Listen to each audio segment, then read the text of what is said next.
Going on, everybody? We did not have a Foolish Friday last night.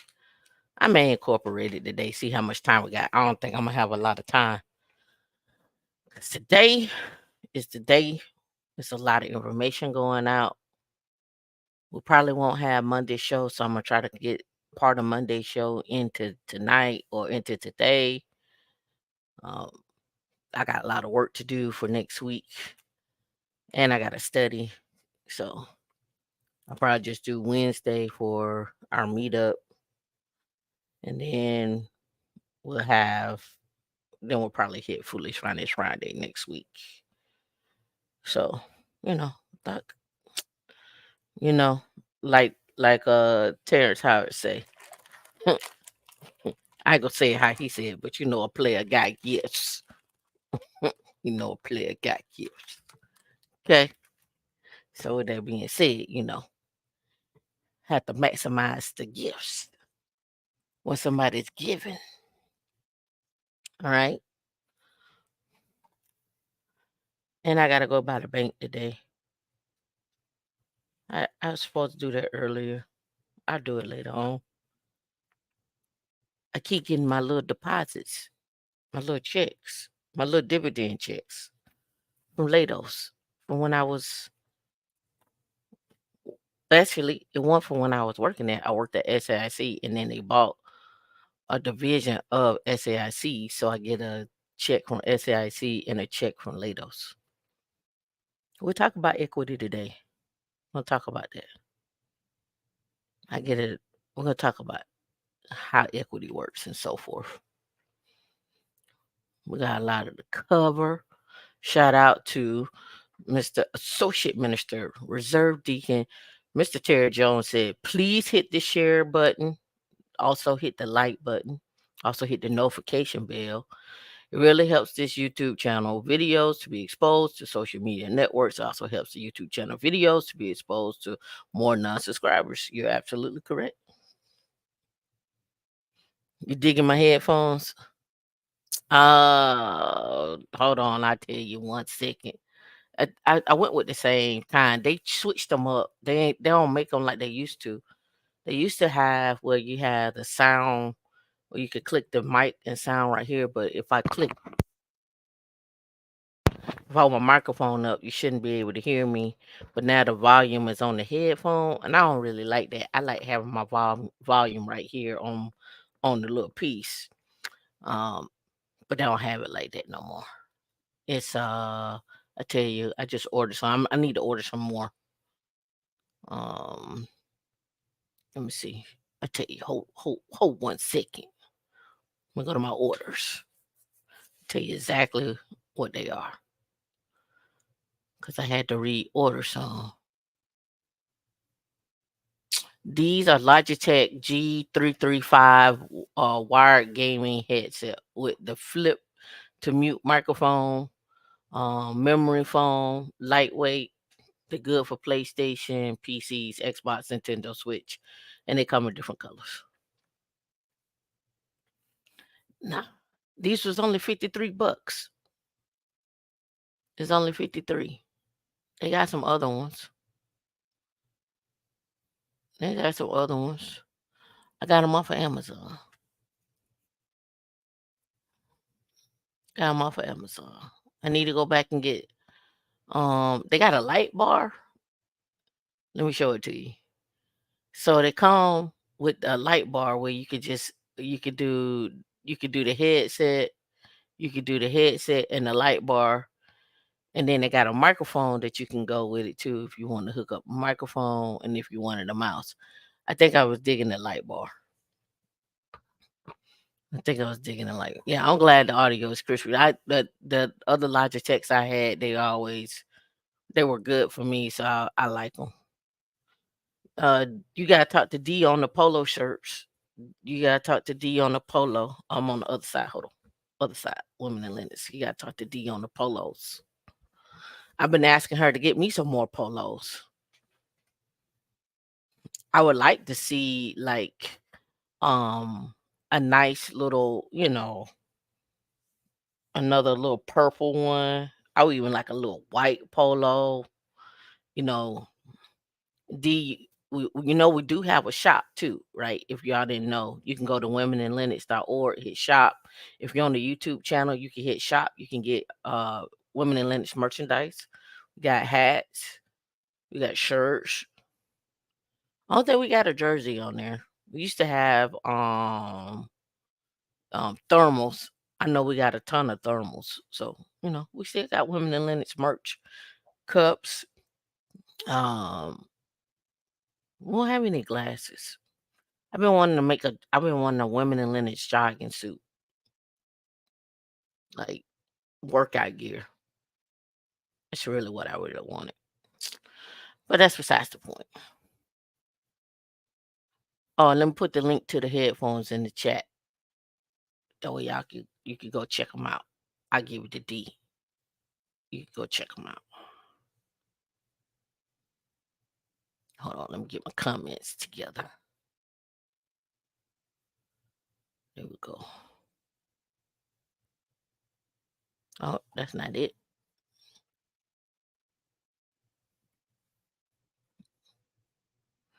This is it. There you go. Shout out to DB Darrow as well. Down to Earth. And that's our journey to Jasmine. Don, what up? We are back. Righteous One, what's going on with you? T21. Roberts, what's up with you, Jonathan? And nevertheless, S. Taylor and D in the background. D is in the back. All right, so we got a lot to discuss today. A lot of things I've been, just on the line looking at, so forth and so on. Um, a lot of stuff centering around retirement is what I've been looking at, and then just looking overall at Black wealth, um, career trajectory. What does that look like? I know I have so many different things to talk about, but um, I think for the most part, I'm gonna start with me first. I'm gonna start with my own life in terms of career trajectory, and let me pull it up, and then I'll share my screen, and then we're gonna talk about it.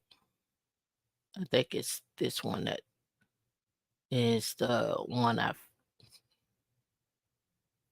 yeah, this one. And let me blow it up and then I'll bring it over.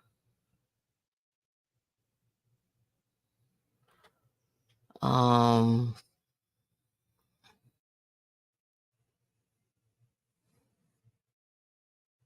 and let me get rid of that.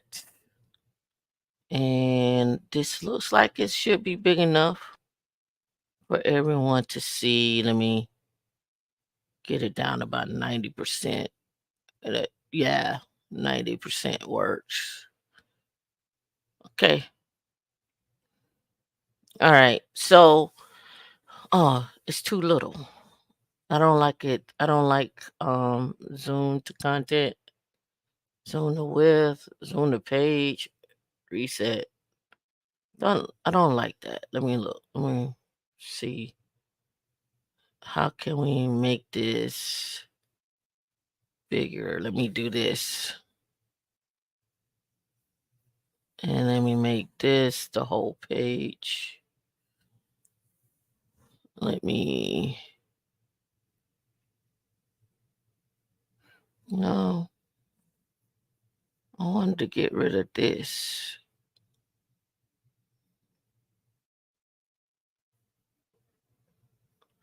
Let me see.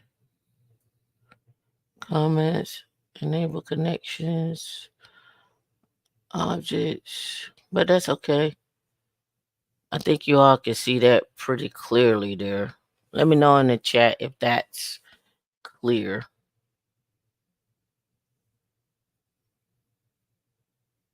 Should be. Let me go up to 95 and see what happens. Is that too little? D, let me know.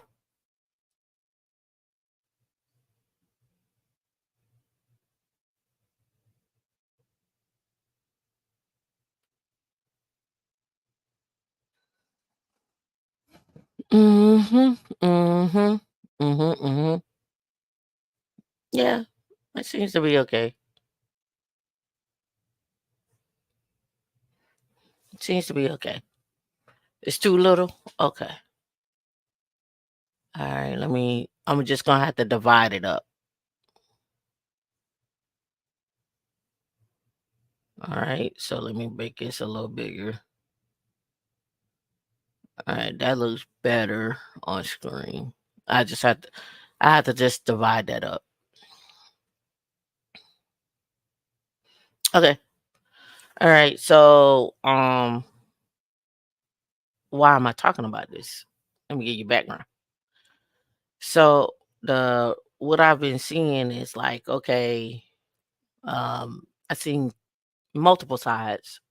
One is just go to boot camps. The other one is um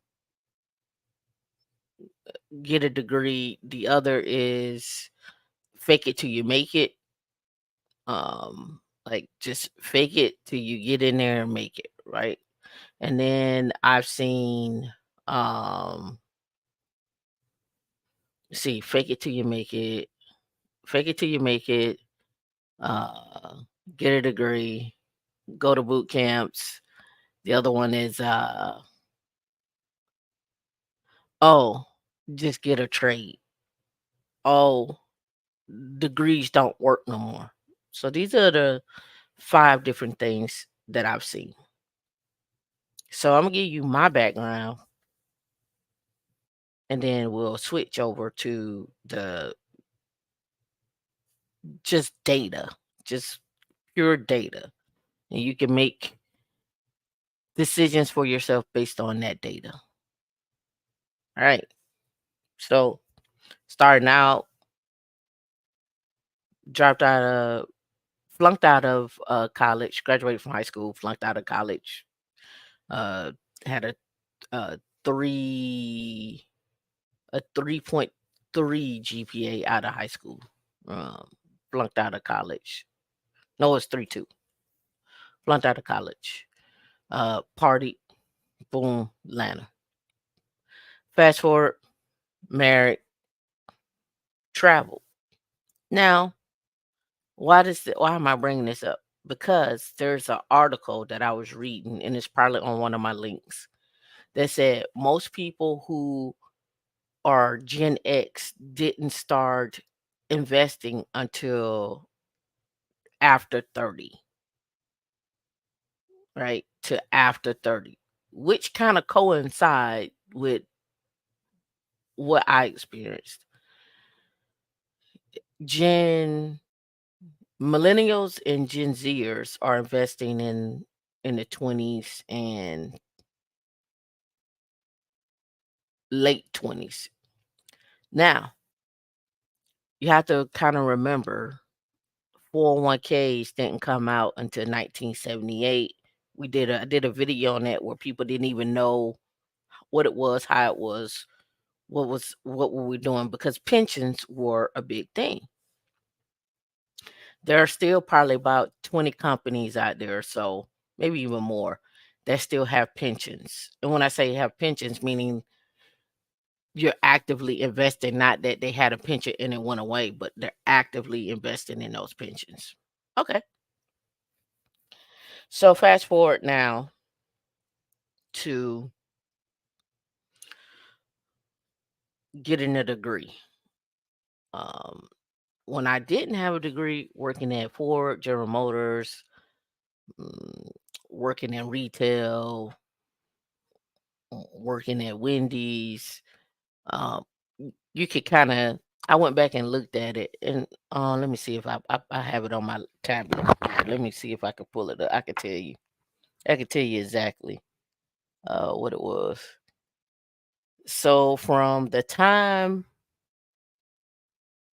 So from the time I graduated, no, from the time I started working in 91 and I graduated in 93 and all the way up to 2000. The most the most it says the amount of money I made in those years from 91 to 2000, the most I collected over those years was $92,000. So for 91 to 2000, roughly 9 years. So you could do 9 divided by 92. That's what I made. I'm looking at it. I'm telling you. Let me go to a calculator right here. What was that averaging out to be? So that averaged out to be $10,000 a year. $10,000 a year, give or take.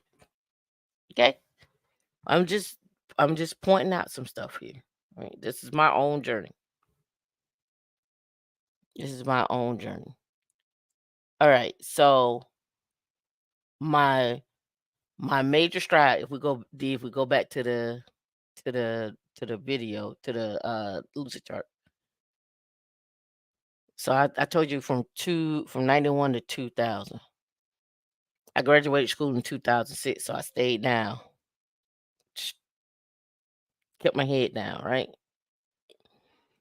2006, before I graduated from um college, I was making 49. I did some help desk work, got a full-time job, um, and a clearance prior to this job, but I was making 49,000.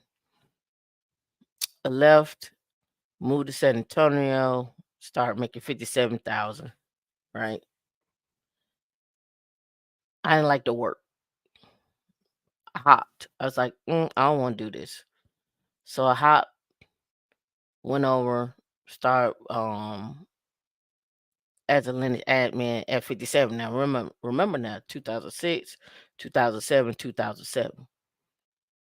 Hopped again, got a job at 81K. Hopped one more time. And this might have been, let me clarify this. This might have been like uh first 6 months of 2008 or 2008. Like it was because it was October. So first 10 months, 10 months. First 10 months, right? Then I hopped. You can see like managed backup, Linux admin, senior Linux admin. Then I hopped and I was like, oh, okay, 115. 115. Right? So from 2006, now people tell you like your degree don't mean nothing. Before I had my degree, I was at 49. After I got my degree and job top, let's be clear, I got my degree and job top. My career took off. So basically from 2006 to 2009, if we want to be technical about it, we say from 115K minus 49,000, I increased my salary by 66,000. Remember, I said from 91 to 2000, I was making 10,000 a year. So from 91 to 2000, right? And then from 2006 to 2008, um, I increased my salary by 66,000 in 2 years. Could I have stayed at a job and gotten that? Probably not. Would I have gotten that over time? Yes, but not in 2 years. Not not unless I was not unless I knew the things that I did. Unless I knew the things now, then if I didn't like bottom line, understanding the ROI, understanding how to connect with teams, understanding customer, understanding how the role that you play goes to the bottom line, how to build a team, how to understanding how to grow a team, understanding building a team and growing a team is two different things, by the way. understanding how to utilize your skill set, up update your skill set. All those things I didn't know when I started out.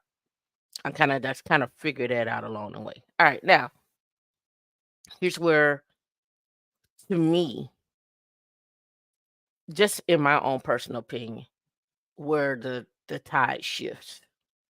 All right. So tech lead, it still was like a tech lead, but now we see this jump here from 2008 to 2011. So we go 198 minus 111, and that gives you 87,000. All right. So in 3 years, this is another job hop. This was from 115 to 198. And then we'll see here over time, there were some increases here over time, but from 2011 to 2017, we're talking about 500K, right? And let's be clear, some of this was two jobs, some of this is one job, some of this is 1099, some of this is two W2s. It really depends, right? All right. Now, from 2017 to 2024, this is inclusive of that, right? This is inclusive of that. All right. So you say, Tamika, you're just up here bragging about what you've done and so forth. No, I'm not. So let's talk about some things. Um, what was my degree in? My degree was in computer engineering. I'm gonna minimize this real quick.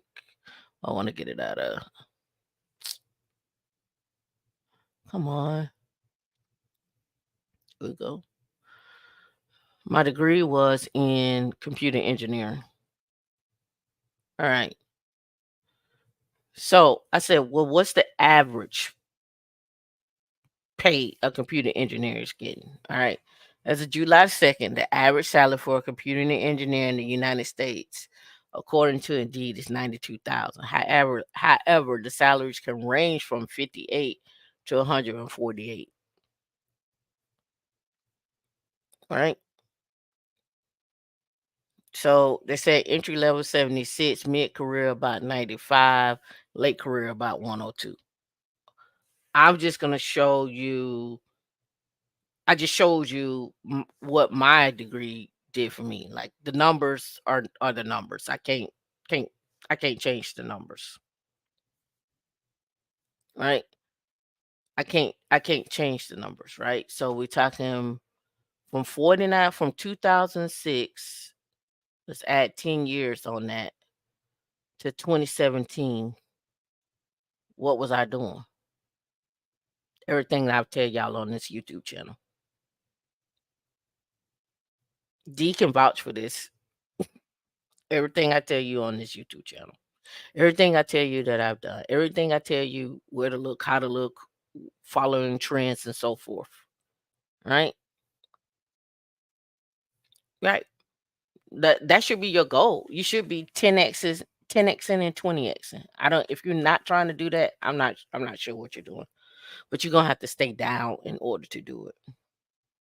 And I'm sitting here looking at my salary like from like in 2007, 2008, 2009, 2010, 2011, 2017, 2018,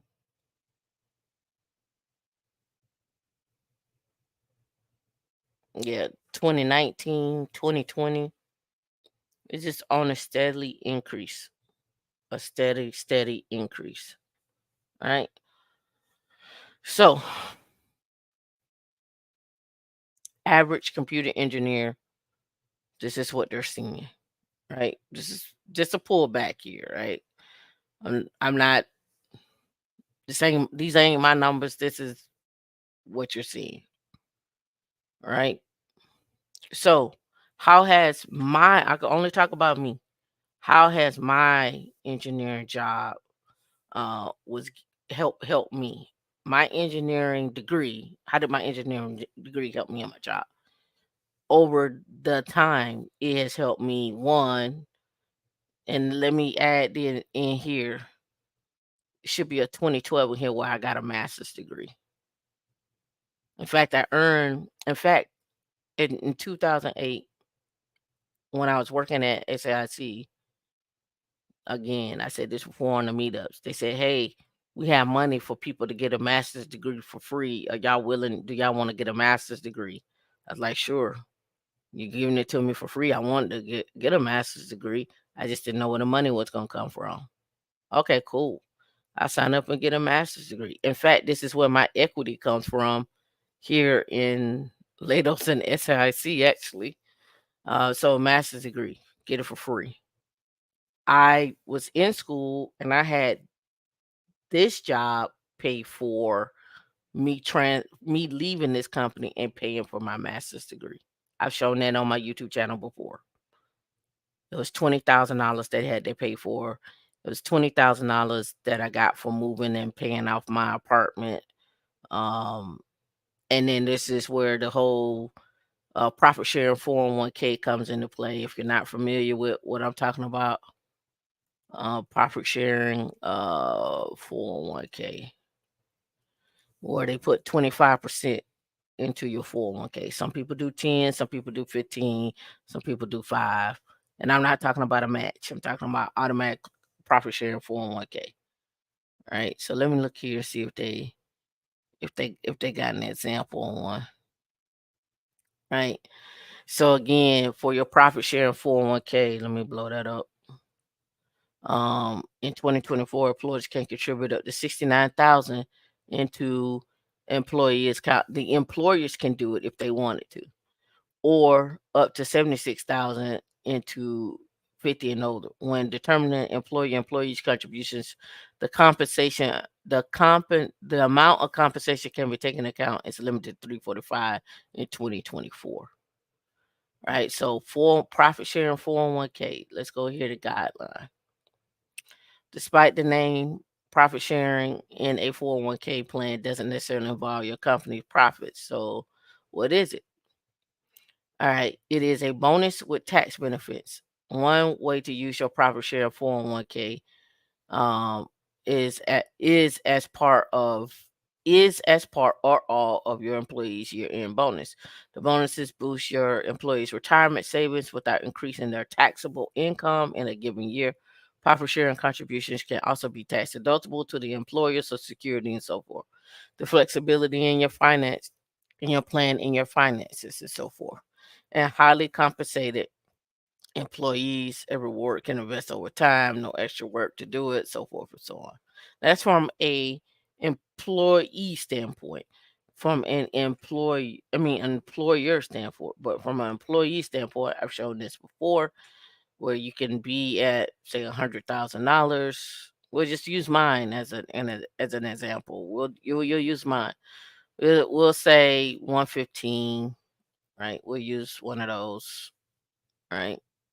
Yeah, 115 times 0.25 is 28,750. So for the year, your employer is gonna put in 2875. In this current time in 2024, that means the minus 69. So let's just subtract 69,000 because that's the most that can go in at one time between employer and employee. So you would do what it would be left was 40,250, but you can't go past the 23,000. So your employer will be putting in 28,750 and you will be putting in 23,000. So in one year, you could have 51,750 going into your 401k. Suppose you stay with that company for 5 years. Remember, it increases over time. We're just doing a guesstimate. You'll roughly have, give or take, 258,000 or 259,000 to 300,000 in 5 years in your 401k. Not bad, right? Not bad. All right. So Let's go back over here. Um, see, yep. Here's the I wanted to, this is what I was looking for. I wanted to make sure that you all saw where it comes from with the IRS, what the IRS says, because a lot of people like to refer back. Well, I like to refer back to the IRS and see what they say on what that looks like. All right, so what did I do over that time frame? Let me talk about it from this level. Let me do this.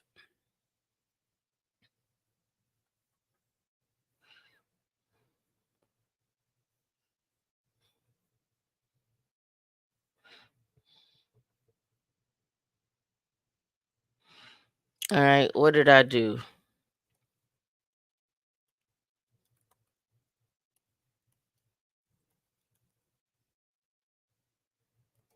So we're gonna go from 2006 over 10 years. We'll just say over those 10 years.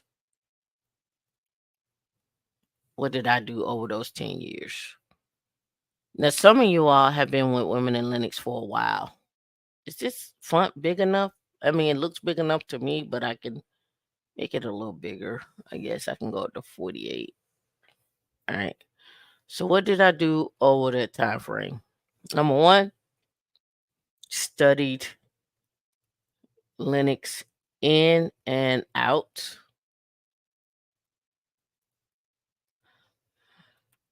Started going to conferences, and this is in no order. Learned how to mentor people,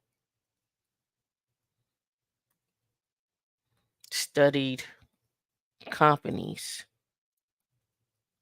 In other words, when I talk about studied companies, I'm literally talking about um where are they headed, how much revenue, oops, they bring in. Um, I also started learning, and I'll put this over here, I should say, learning how to interview. Also, learning how to interview others in the interview. Oops. Ask questions about the position. And I've given this stuff on my YouTube channel. I mean, on my meetup as well. Um, Looked at where the money was flowing. In other words, who were or signing up and acquiring companies and what positions were out there. Looked at where my skill sets were and how to improve my work skill set. Um, Another thing I looked at as well too is what were the top engineers actually doing and who were they working for. Got a clearance. Um, Another one is with my clearance, I only worked in the Intel community and only worked at small companies. I found the larger companies didn't have the salary rates that I wanted. Um, Became very strategic about the cities I I will work in, right?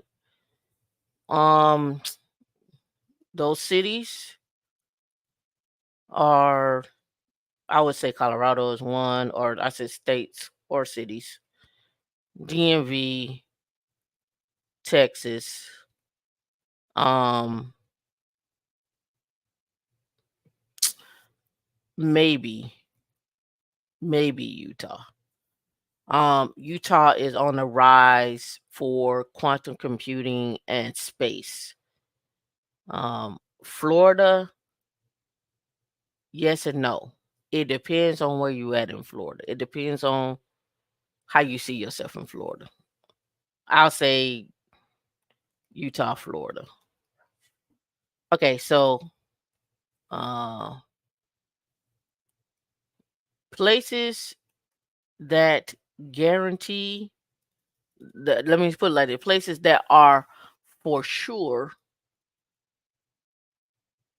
for sure that you will get over 200K. Colorado, DMV, mm, mm, Dallas, Texas. Here, I would want to say Longmont, Boulder, Aurora. DMV, I really want to, let me just be honest, VA. Dallas, Utah is Roy. Florida is, ugh, yeah. Mm, I put question mark. I put question mark on Florida. When I say guarantee, I'm talking about guarantee. I'm talking about if I am looking at this chart here, right, and I'm looking at this as a senior Linux admin or tech lead, I know with a clearance guaranteed 200 in the DMV, Dallas, so forth. So that's just I don't even think about it. It's just like, okay, what range are you gonna come in? Or what range you gonna come in? That's just what it is. All right. Put a one in the chat if this makes sense to you or you liking this content. If you don't like the content, I can stop, I can stop. I can stop. Just put a one in the chat. Let me know what you thinking. All right. All right. Now, here's the one thing that people always say to me when it comes down to the career trajectory or my experience. I never had anybody in the industry that looked like me in my positions. I have always been the only or the first black team member. And people say, don't you get lonely? Don't you get tired of being that? No, I just don't. I make adjustments for myself. In other words, if I need, I prefer petty content. In other words, I know where I can go get my black experience, right? If I need to fly to Houston, Atlanta, New York, if I need to be around black people, I just know how to do that. Would my career trajectory have been better if I was under the guidance of some a black manager or so forth or so on? I don't know. Not I don't know. Not necessarily. I just I just know just throughout as you go up the ladder, the less and less color you see in in the sense of, let me say it this way, in the sense of, if you are in like maybe the DoD space, if you step outside of the DoD space, you probably get a multitude of, or an assortment of, but in a DoD space, very rare, very rare. So when you see someone, you be like, "Man, how'd you get here? What's going on? Blah blah blah blah blah." Woo woo. Right? All right. So let's get to some meat and potatoes of why I brought this up too. Why I wanted to do this content today. Let me see. I tied my link up, but that's okay. I can cut and paste it.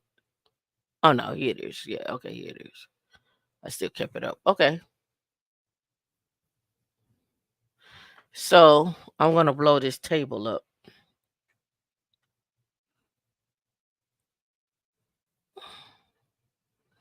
So I went on to find this data here from the Board of Governors of the Federal Reserve System from 1989 to 2022. And in here, you could find net worth before anything, owned vehicles, directly held stocks, business equity, debt, credit card balances, and it got it all um sorted by race. So I could look up race, I could look up age, all families, whatever. So we're gonna stick with race here. And if we look at this, and probably blow up a little bit more here. If I blow it up too much, I can't see it. All right, so let me go over here. Oh, I can make it full screen. Let's see what happens. Okay, much better. Okay, and let me blow that up a little bit. All right, yeah, there we go. All right, so we got it on the screen live and direct. Retirement accounts by race. Now, I'm bringing this up because in order to save money, you're gonna have to make some money. It's just bottom line. And if you're not able to make the money by utilizing what I just went through, skill sets. Of course, I got certifications. I should have included that. Of course, I was strategic about what companies I wanted to work for, right? Like one of the companies I wouldn't mind working for is a Raymond James. Why? Because it includes finances and they also have Kubernetes architecture and so forth, right? But then you got to also look at, okay, what's the trajectory of those companies and so forth and so on. All right, cool. All right, so retirement accounts, right? So here it's saying and this is in 1,000. The average retirement account in '89 was 92,000 for whites, 42,000 for blacks, Hispanics 56,000, and then other 72,000. Let's hop down here to 2022. The average retirement account for whites 380,000. Average for and I picked average. Let me scroll back up because I picked median. I didn't pick did I pick median or did I pick average? Let me double verify. I picked mean, sorry. I picked mean. All right, I picked mean. All right, so this is the true data. We hop down here to 2022, 117.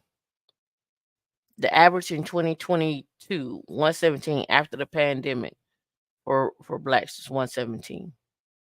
That's the average we have for a retirement account, right? And so I went and started digging, like how have my skill sets aligned up with being able to not just retire, but also give back, but also and at the same time invest in myself. right? So investing in yourself. I don't know what you hear when y'all hear that, but I can tell you what it is for me. Let me pull up my um thing. So, in fact, let me not pull that one up. Let me pull this one up because it's part of the foundational one that I have on the pyramid.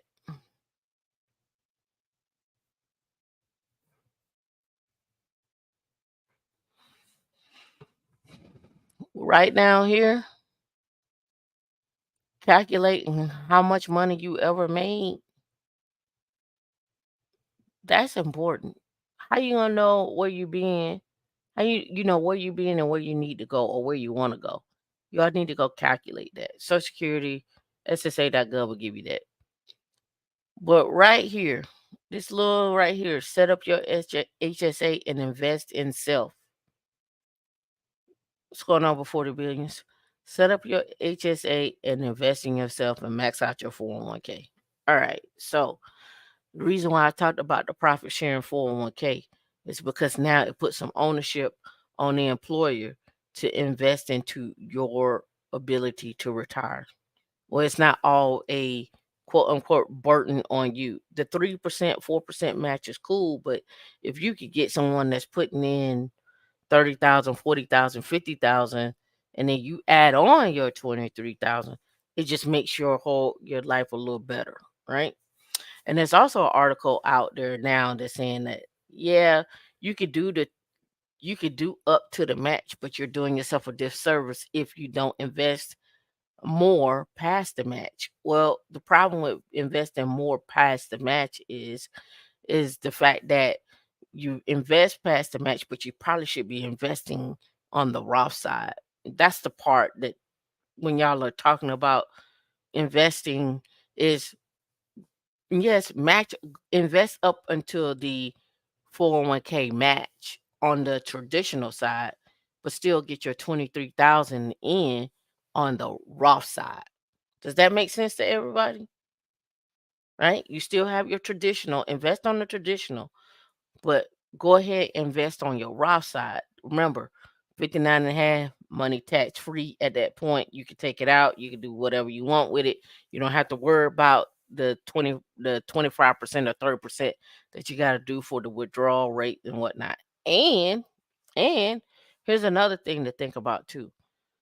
As we get older, the taxes are going to increase.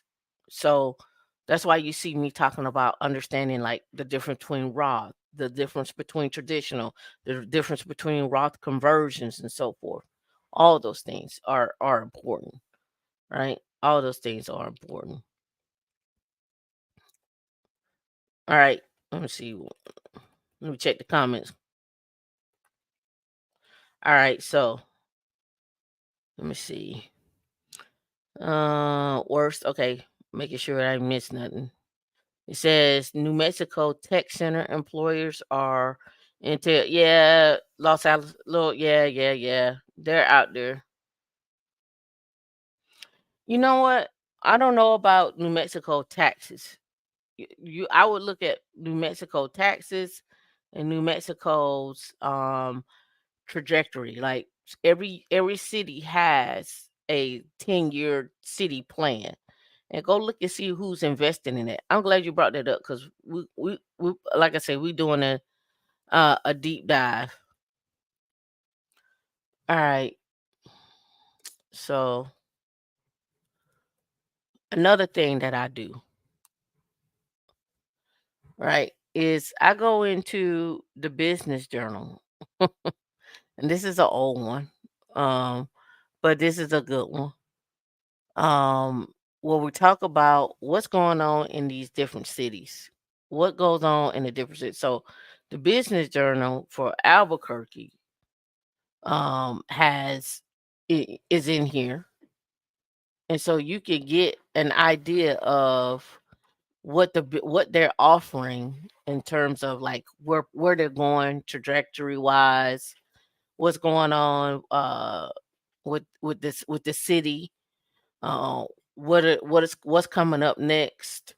Um, See, do you live in a high income zip code? See inside five innovation hotbeds, right? So let's go look at that. You brought up New Mexico. Let's go, right? And this is something that I was doing earlier. This is something I was doing earlier. Come on, hold on. Let me sign in. You know what? I might have changed my subscription and it might not like me. Hold on. Let me sign in.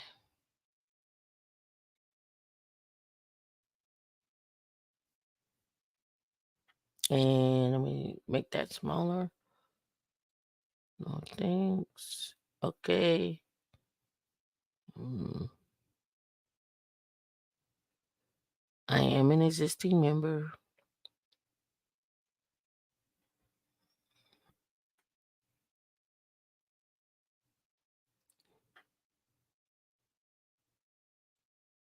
Okay.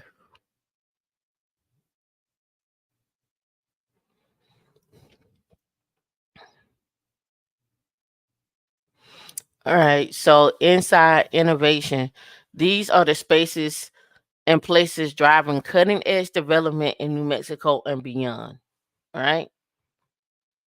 All right. So let me blow this up a little bit more here. From New Mexico State University Arrowhead Center in Las Cruces to incubators, entrepreneurship centers, and the state's largest cities to thousands of acres of flat desert outside of truth or consequences, its clear innovation spans the entire state of New Mexico. Over the last year, New Mexico, I guess innovation, has traveled throughout the land of enchantment, taking a peek into play inside places of driving innovation. I want to pause right here because I want to talk about when I say places, look being strategic back on the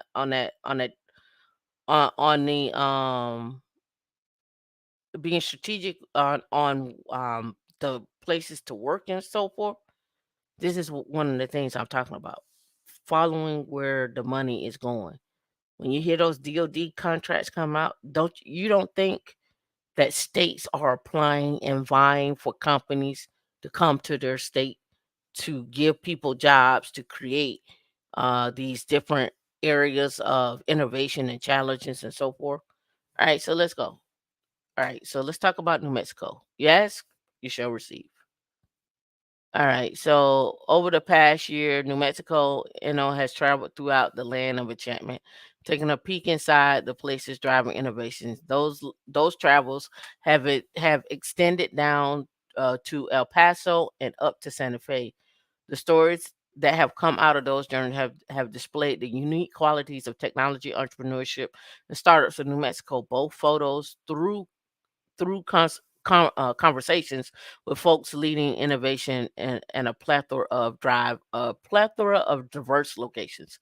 Spaceport, America, Sierra County, Virgin Galactic, Gateway to Space. Again, we talked about space being a $2.3 million industry. So you don't think New Mexico is probably getting part of that space money as well too. Remember, I told you Space Force out in Colorado, and also on the other end of in Melbourne, where Space Force moved their headquarters to, and in Utah. So Utah, Colorado, Melbourne, the space course. I mean the space coast. When we're talking about that, so Colorado, New Mexico, Utah, Space Coast, Florida, right? 2.3 billion distributed over that. Trust me. And of course, a big sprinkle in Virginia when we're talking about data centers and data, right? All right. So it says 18,000 acres aerospace operations and launch facility for various commercial tenants and aerospace related events. They signed a 20-year lease with space tourism and travel company Virgin Galactic for planned aerospace facility to sit on 10,000 acres. I'm gonna keep going off of that one. Space. It sits near Spaceport Operations Center, a small building home to Spaceport mission. Santa Fe Business Incubator, right? 30,000 square feet, built in the late 90s. Santa Fe and Santa Fe Chamber of Commerce teamed up to launch a campus for fostering startup 501c3, so forth and so on. Arrowhead Center and Arrowhead Park, Las Cruces.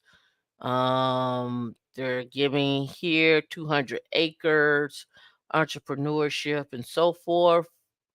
Lobo Rainforest Building. See, 30,000 square feet, University of Mexico, a large University of Mexico building and Albuquerque Innovation District for startup incubation and support alongside with student housing, coffee shop, and so forth. Uh, the Bioscience Center.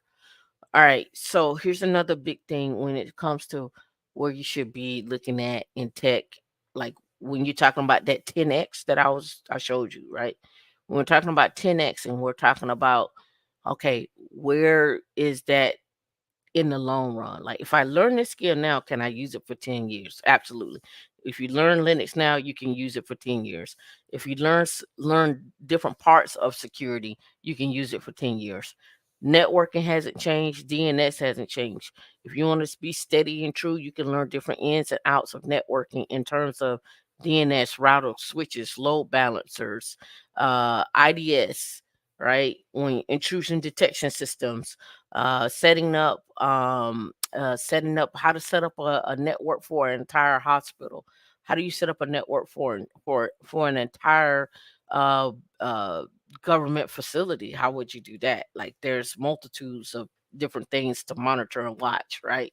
So when you're thinking about what your skill sets you're gaining, look at that skill set and ask yourself, is it going to be worth anything in 10 years, and what is that ROI going to be? Can I go use this skill set to talk about at conferences? Can I go use this skill set to mentor other people? Can I get an ROI on my skill set? You want a skill set that you can learn now and it can 10x. Every skill set that I have now, I learned, and each one of them individually, I can 10x on.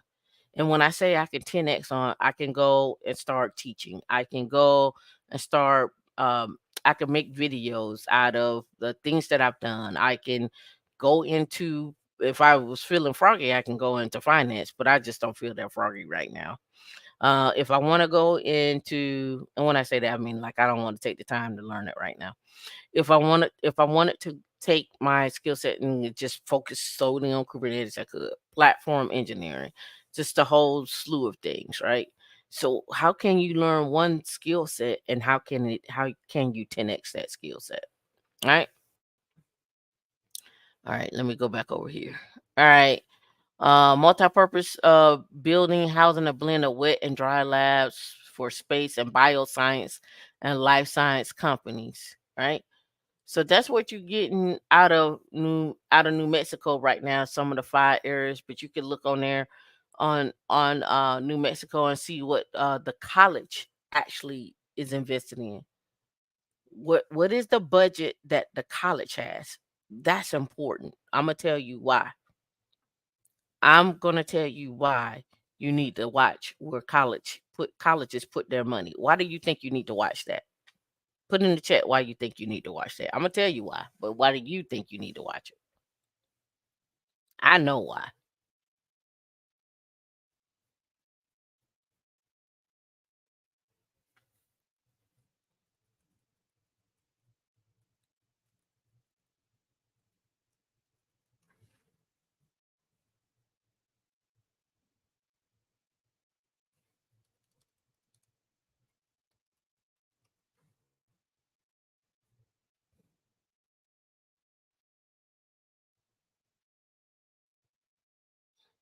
I'll be quiet. You all tell me.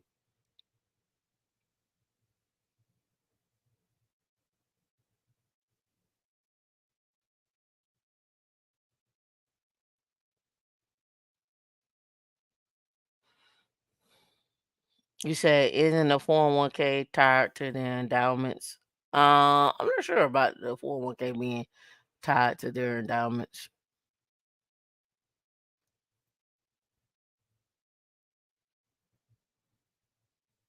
Okay. So why do you need to look at where the money is going for the colleges? Where the money is going for the colleges. In other words, if I gave if I gave Spelman $1 million, where are they going? Yeah, the funding reflects long-term investments and trends, but not only that, it also reflects what employers are looking for.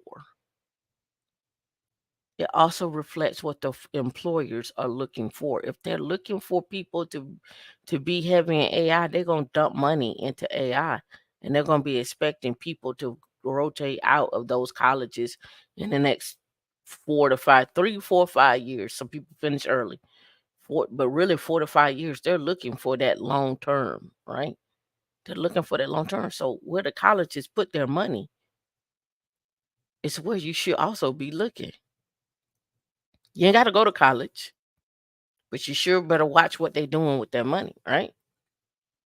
So I pulled up for you all.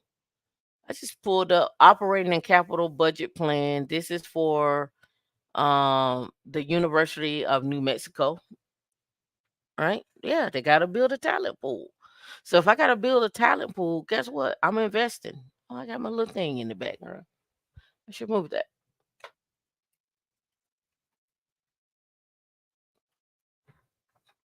right? But not only are they building a talent pool, you also got to remember they're investing in the city, and they're also investing in the area, which means they're also investing in what the local economy, which means that they're also investing and want to be there long term. So what does that look like? So let's go look at the University of New Mexico budget, and then we're gonna transition. All right, so this is their consolidated budget. Let me blow it up a little bit more here.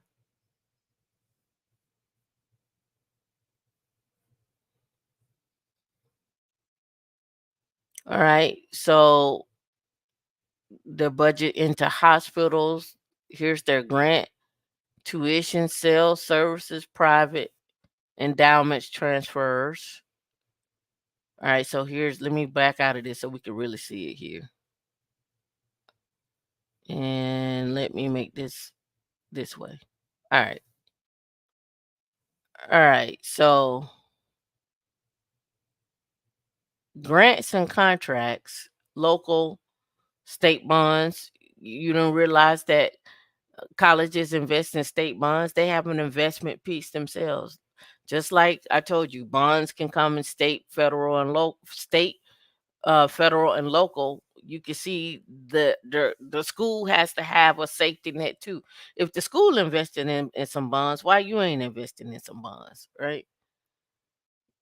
All right, sales, services, and salary revenue of 3.37, 9.3% increase.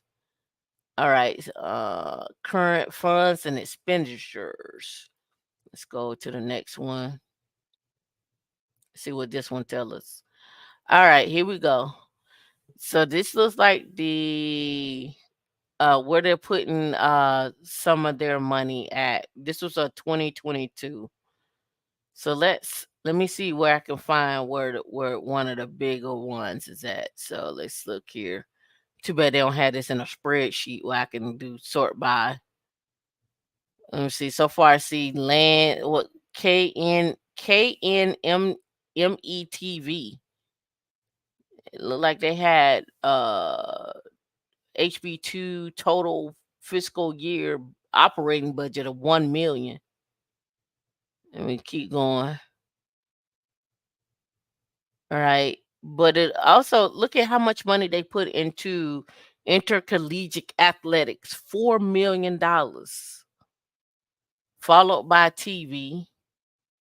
The next one was career soft skill, career soft skill and tech education, 455, and family development, 503. So those are the big budgets that I see from coming out of here. Now, when we go down the line, and let me just go down the line here. When we look at veteran services, manufacturing, resource graphic, bureau of business, college prep, land grants. I'm assuming this school is not known for engineering because I don't see any engineering in here, right? But it looks like their career soft skill and tech education. It looks like where some of their money actually go. But this school is not known for that. But again, you wouldn't know that until you start looking at what the school is investing in. Go pull those college budgets and you'll see what the college is invested in, how much the college, especially for those talking about going back to college, how much are they investing in the particular program you're trying to enter in. And you can always look up how many people graduate out of those programs. Let me show you what I'm talking about. Schools that have produced, and I think I have it. I think I put it up here. Yeah, right here. I don't even have to go look it up 'cause I was ahead of the game. So computer engineering programs by state. I also went and looked up computer engineering program, what colleges were producing the most computer engineers and what those salaries and companies they were working at.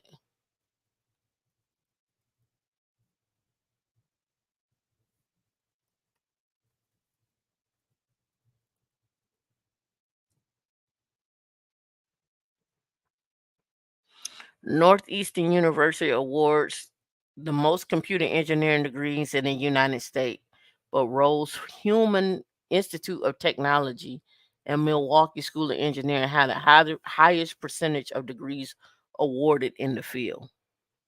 So now you look at Northeastern University, go do some comparison. What companies recruit out of that area? What companies are they actually working with?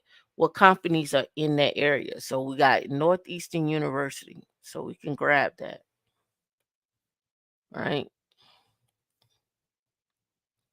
Companies that recruit.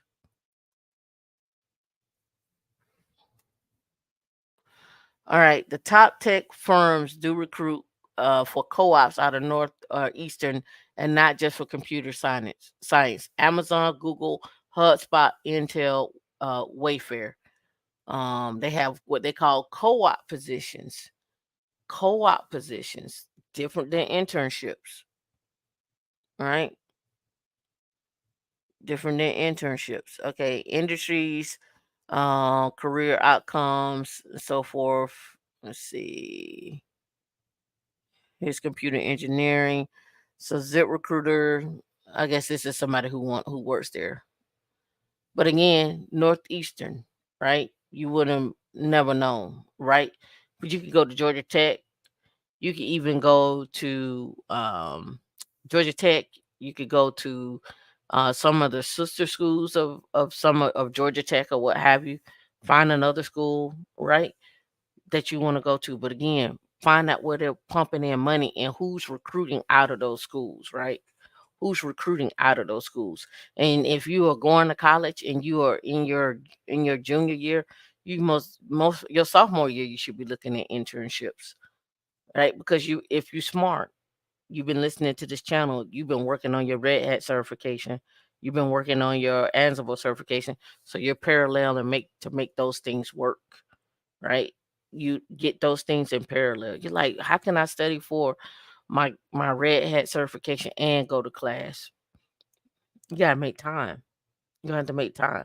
And then in some cases, you may have to join like a meetup because a lot of those meetups in those areas are actually recruiting to get college kids to learn those things now, right? They're getting college kids to learn those things now. All right, let me see where else I want to go. I'm looking at my notes. Hold on.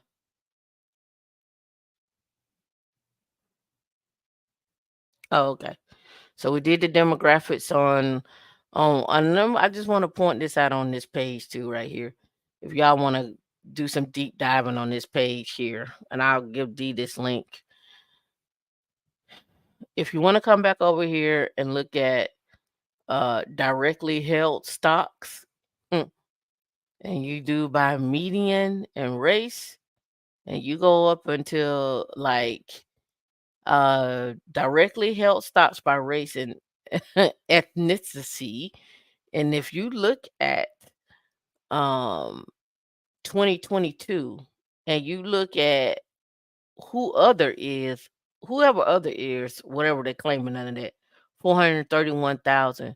But if you look at blacks, 39,000 is the average that most black people owned in stocks in 2022. The average. So for those that are out there that own more than $40,000 in stocks, you're doing better than the average black person up until 2022. Now put that one in your head. $40,000 in stocks is the average. Directly held. These are directly held. Your brokerage account, your Robinhood account, your Webull account, your Fidelity account. I can go on, right? And here they got assessments for financial stability. They got all the whole thing. You can go use this data for whatever you want. Whatever you want. You can look at own vehicles, business equity, net debt, mortgages and home equity, education installments, the whole nine. If we go to education installment, who you think winning on that?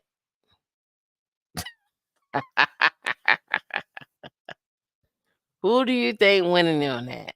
Yeah, yeah, yeah. $53,000 is probably is the average that most blacks uh held as, it's, I guess you could say, debt. That's an average.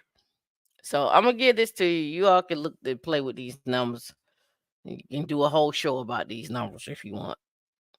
All right, let's get into the show. Into the show. Switching gears. Okay, these are the five stocks that the S&P 500 is poised to rocket over the next 5 years. They're predicting that the S&P 500 will be um on a tear over the next 5 to 10 years. That's the prediction. Is it hype? I don't know. But they're predicting that you right now you should be buying and compounding interest. And I can say that I've been monitoring my stocks and so forth, and I can say I've been seeing an increase. What's y'all goal for the next 5 years? What's your financial goal for the next 5 years? Put a dollar sign on it. What is your financial goal for the next 5 years? Put a dollar sign on it. And I'm talking cumulative. I'm not talking about just in your 401k. I'm talking about overall for the next 5 years. What mark are you trying to hit for the next 5 years? Have you thought about it? Have you looked at anything? Do you know how much you got now? All right. So let's go. All right. It says the bull run in stocks may have further room for stampede. We are in the early innings of a bull market where the earnings recovery story has barely begun. And this is Bradesco BBI's head of equity strategy at Ben Ladier told Yahoo Finance executive, blah blah blah blah blah, whatever. His resume, blah blah blah blah. All right. Those factors could help lift stocks at least 100% over 5 years. Earnings might easily compound at 15% a year if the economy keeps chugging along, and you will get a little bit of multiple expansion which I think lower interest rates would justify. The current bull market for stocks is seen and is seen as starting in October of 2022 when the S&P 500 reached its most recent low. Since then, the index has gained a sizzling 55%.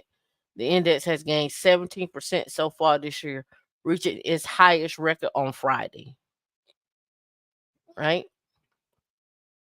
Reaching its highest record on Friday. So far, they say returns. Let me see. Let me go out for a year. From July 2023 until now, they're saying you get a return of 25%, right? Also said the gains have been powered by enthusiasm around AI, which has driven names like Nvidia and Apple. Who's been keeping up with Nvidia? Who isn't it? Put a one in the chat if you're invested in Nvidia. And what happened to my numbers? What numbers are y'all gonna looking to get to for the next 5 years? It could be retirement. It could be in your 401k. Just overall everything. What is that number? I bet you ain't thought about it.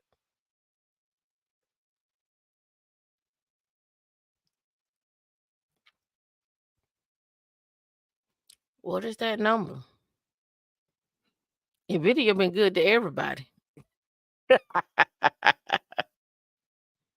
Nvidia has been good to everybody. Who invested in Spy? Anybody invest in Spy? I don't have my phone over here. Oh man, well, it's all good. We'll go this other route.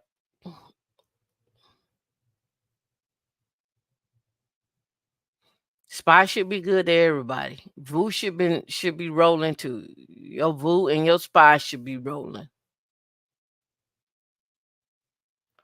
5 million.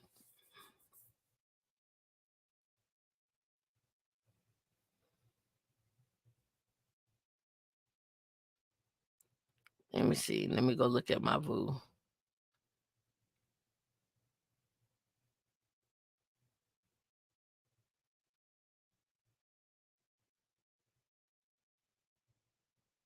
Okay, so from my standpoint on Voo,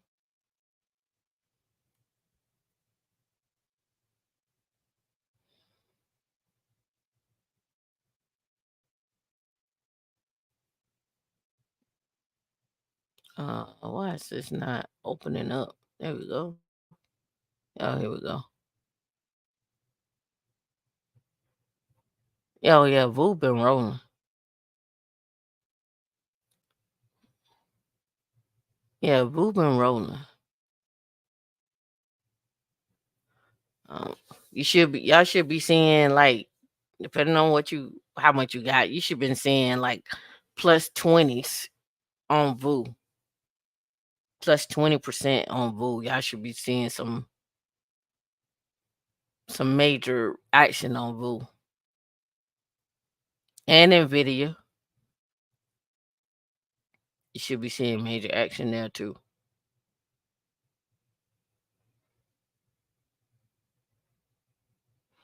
Oh, it looks like I got some more money to invest up here. Mm. Hmm. I need to put that to work. I'll do that after this. Fat Snow Fluff, how you plan on getting to your 5 million? You got a plan? Did you come up with a plan? Don was supposed to give me his plan to get it to his 50 million, but I ain't seen it. 25, 50 million. I ain't seen it yet. All right. The S&P 500 is in its midst of its 16th strongest start to a year since 1950. They're saying part of Ladia's thesis will be put to the test this coming earnings season, which begins with results from banks from J.P. Morgan and Wells Fargo. Right. So here are the five that they're. Let me see that. Let me see. Did they give me five? No, they're just saying the next 5 years. The S&P 500 was poised to rocket in the next 5 years, but while we talking about your peoples, JP Morgan, let's go let's really talk about them because they got some stuff that they're getting ready to do for y'all. Here's what JP Morgan is doing. JP Morgan is warns 86 million customers they may have to start paying for their bank accounts. Right? Start paying for their bank accounts. Chase Bank customers could see additional charges in the not too distant future. Right? The potential charges, says Marine Lake CEO of Consumer Community Banking at JP Morgan, are a result of the new regulatory rules that cap overdraft and late fees. Lake says Chase will be passing along those increased expenses to its customers, which would put an end to the no free services such as checking accounts and wealth management tools. And she says she expects other banks to follow suit. Right, the threat of charging for once free services isn't a new one. For over a decade, many banks say they would add a service fee into debit cards because of the regulatory charge. You know what? You do better by going starting your own, opening up your own credit union and holding your own credit, holding your own stuff in your own bank. You know what? A lot of people don't even use bank. You know what they do? I've seen this. I'm not saying it's right or wrong. What I've seen is people just take their money and they throw it into their whole life insurance policy. They take their money, they get paid, and they throw it into their life insurance policy. Now I've seen that. And then what they do from their life insurance policy is once they get the money in there, they just take out what they need to pay for bills and keep it pushing. I've seen that. It's a whole show about it. Well, they don't even merge with the bank. They don't even put money in the bank. They just put money into the life insurance policy. Now I've seen that. And again, that's going back to being your own bank. I won't get into it, but they deposit their whole checks into their whole life policy and then they just pay their bills based on accordingly. I ain't say it was right. I ain't say it was wrong. I'm just saying that's what I've seen. I ain't the one to gospel, so you ain't hearing from me. All right, let's talk about Palantir. One unstoppable stock that could join. I hate it when it does this. That could join the $1 trillion club is Palantir. Palantir. Anybody investing in Palantir? Do you even know what Palantir does?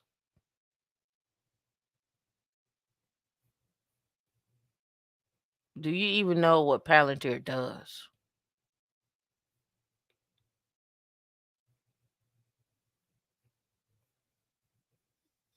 They're investing in Palantir.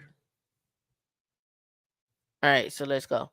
A swing to profitability and a massive opportunity represented by generative AI have lit a fire under Palantir stock over the past year and a half.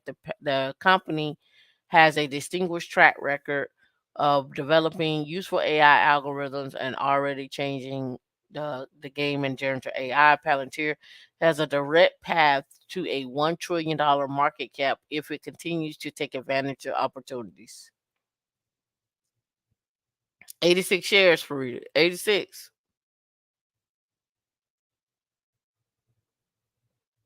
Palantir.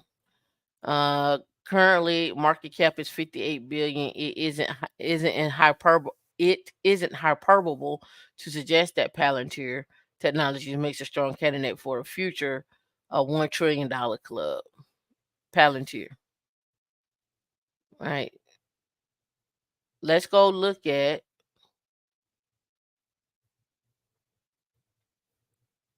Palantir.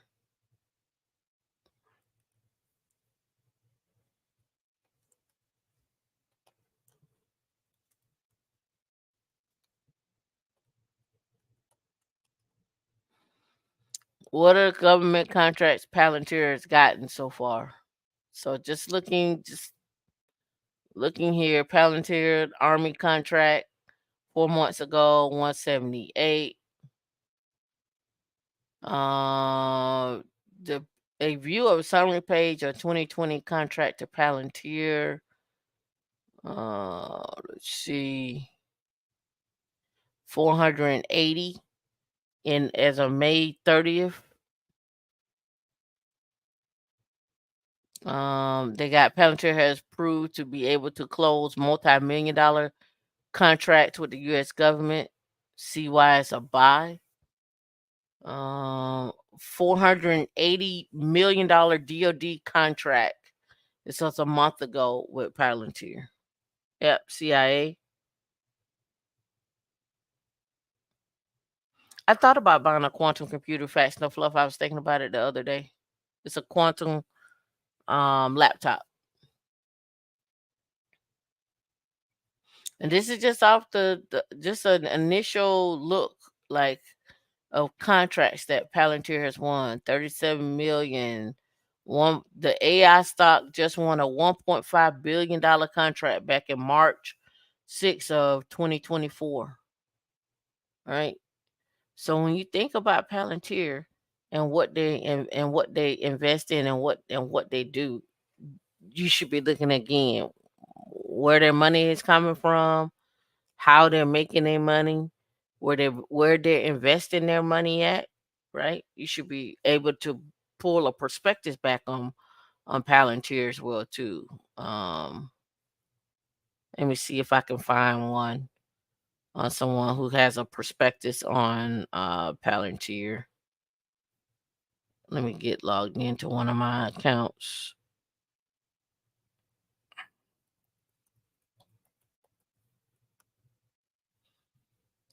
All right. And let's go look at Palantir. All right.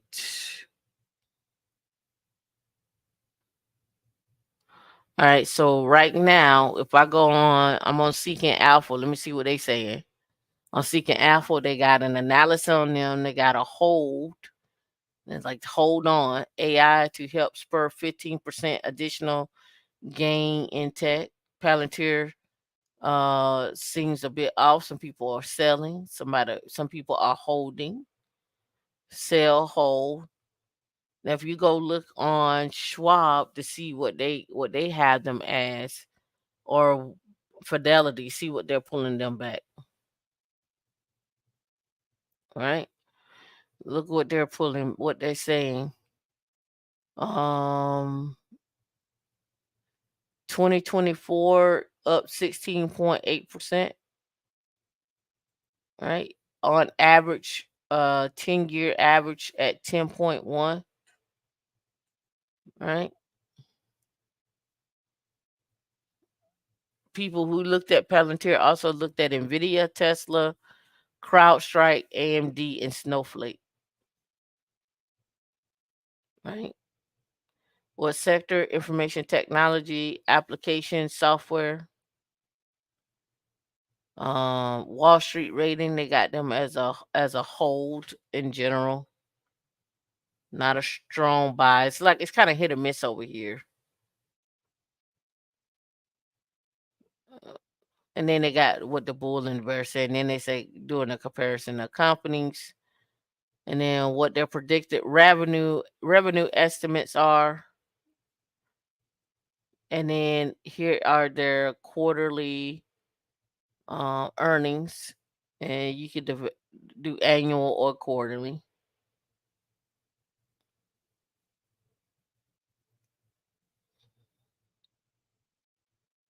What their growth is estimated to look like and be.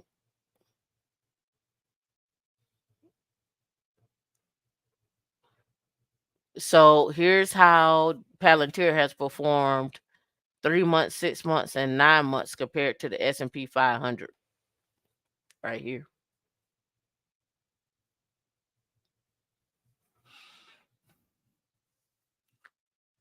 Farida, how has Palantir been holding out for you? No dividends from Palantir, so you're not reinvesting and investing into them. You're just continuing to buy.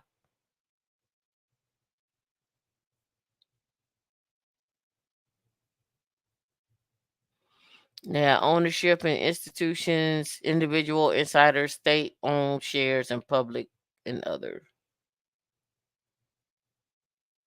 750K is the target. WK. Okay. In the next 5 years, that's doable. That's doable.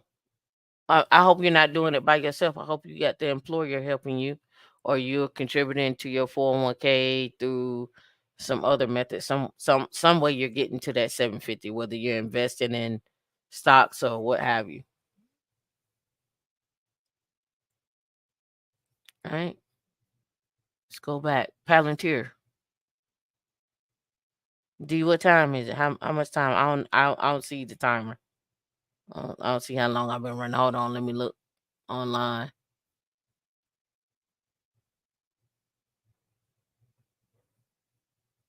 It don't show how long I've been running. I say 94 minutes.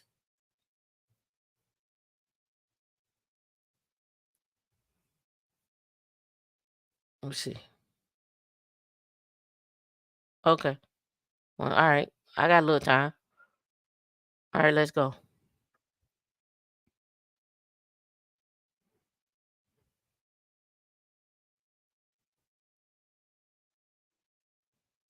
All right. I don't know if y'all saw this. Hackers now have access 10 billion stolen passwords. Apparently, there's a PDF out there with 10 billion stolen passwords sitting out on the internet. Usernames and passwords out there. All right, let me pull this up.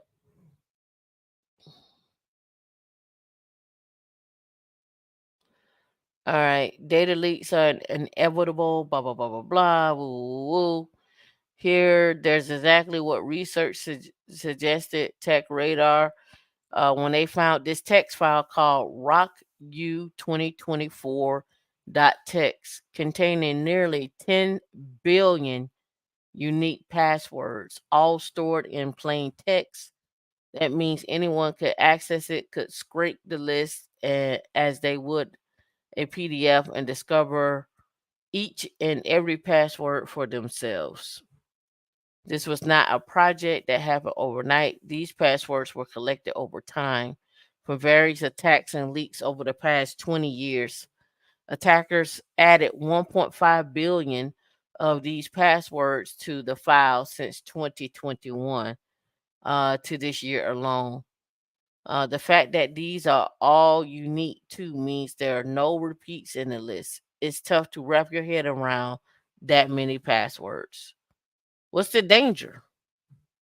While it's bad enough that anyone can list can list with and can command F their way through searching for passwords under the sun, that's not really the danger that lies. It's simply take too long to look for specific passwords to try. Rather, bad actors use the list like one of like this one to engage in brute force and credential attacks. All I would do is control F this and just brute force control F, like just a Python script that would just do a key value and just loop through that, and then you could probably stagger that too if you're gonna attack, right? Credential stuffing is similar, but involves using leaked credentials, little known username password combinations with other accounts, as people tend to use the same password on multiple accounts. Bad actors don't run these attacks by hand, of course. They use computers that would try millions of password attempts to break into an account. With a database of 10 billion unique passwords, hackers would certainly have a field day running brute force and credential stuffing attacks against both individual and organizations alike.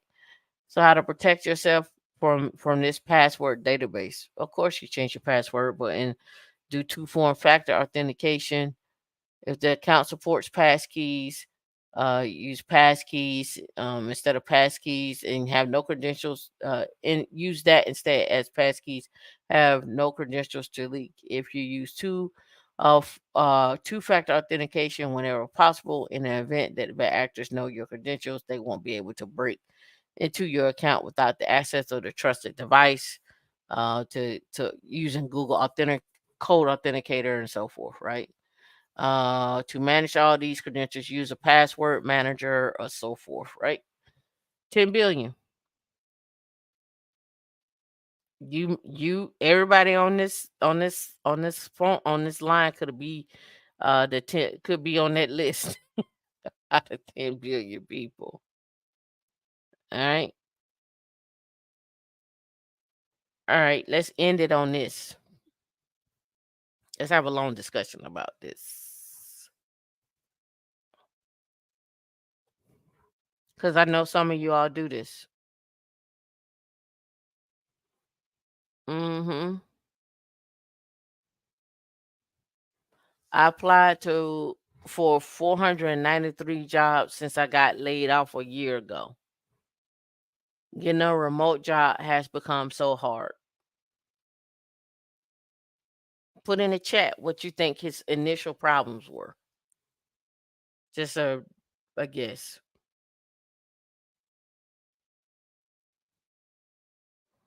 493 jobs.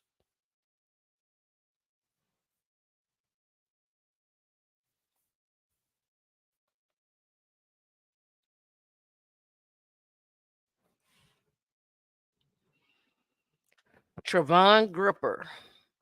Trevon Gripper said he applied to 493 jobs since he was laid off from his tech role a year ago. He said he worked remotely his whole career and didn't expect to find so few remote jobs. He's now moving to Seattle where he hopes to maximize his chances of landing a job. He moving to Seattle, no state income tax, but Seattle is high.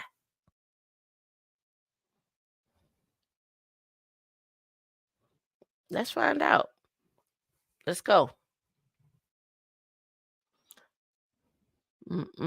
He's 32-year-old job seeker in Texas. This has been edited for length and clarity. When I found out in February 2023, I was getting laid off that June. I started doing some applications thinking, oh, by June something will wrap up. Fast forward to today, I applied to 493 jobs. It's a wake up call. Since 2014, I've worked remotely in some capacity. In 2017, I went fully remote. I hadn't seen much.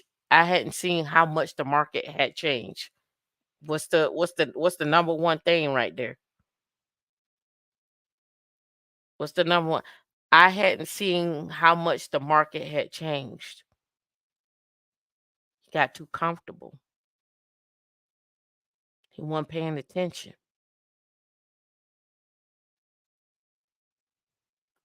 It's not a good look. All right. I was kind of naive about how long I thought the process would take. There's a huge change from when I started applying a year ago when I was like remote, remote, remote. I never had to consider looking for an on-site or hybrid job before. What world was he in? What world was he in? Getting a remote with job has become so hard. I started a spreadsheet to track my applications and stay organized. I wanted to know the number of applications I had submitted. I went through my emails and started counting rejection dates. I never thought it would get up to 493. I stopped tracking for a bit because it was demoralizing. I was constantly crossing out lines. It and it started getting depressing. Even before the pandemic, I got into corporate learning and development. Remote jobs were popping up everywhere. Working remotely was a new thing. Now it's not as easy because I'm limited geographically. And if there aren't any roles where I am in Houston working in tech, that puts a big wrench in the plans.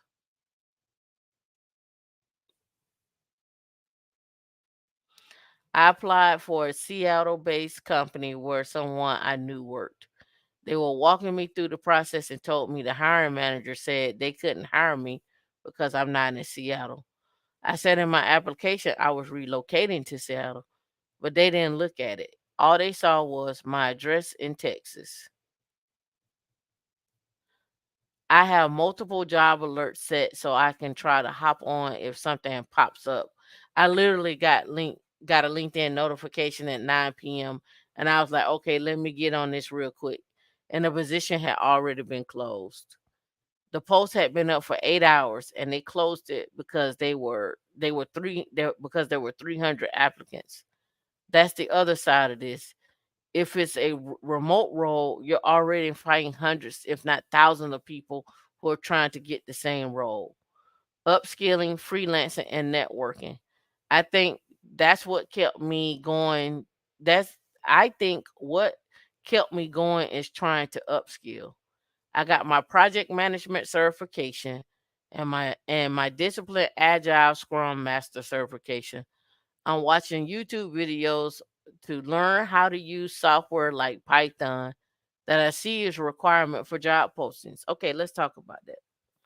I said this time and time again. Don't be a one trick pony. If you're going to go agile, be technical as well. And the reason why I say that is because now if you lose a position, you can switch where you can go, right? You could be technical, you could be a lead, you could go back, you could scrum, you could do multiple things, but be able to move in and out of lanes, right? So it says, um, I also freelance and design tools for friends who worked in education so I could have a real story and real content for my portfolio. I haven't charged them. I'm using that as more of a creative way to build out my brand. But the biggest thing I learned about this whole process is you need to network. Since I posted my job situation on social media, I've been overwhelmed by people inboxing me and say, I know a recruiter. Send me your application. Let's connect on LinkedIn. Networking is such a big part. During this whole time, my husband has been carrying the load for us, for the two of us. I am in a very fortunate position. There is him there with his husband, Gripper, and his husband in Atlanta of May 2021. I'm relocating for on-site jobs. My husband and I are getting ready to move to Seattle. We haven't rented a place yet, but we're going to start a short-term rental on July 15th. There have been a lot more opportunities in my field there. Hopefully this will make the process a little easier. At some point you have to say, all right, odds are I'm already struggling in the school of candidates. I probably need to look elsewhere. And when I see a role in Seattle that's on site or hybrid, maybe 40 people apply, I feel better about those odds. Maybe an action human can look at my application. All right. So what did we learn from this? What did we learn from this?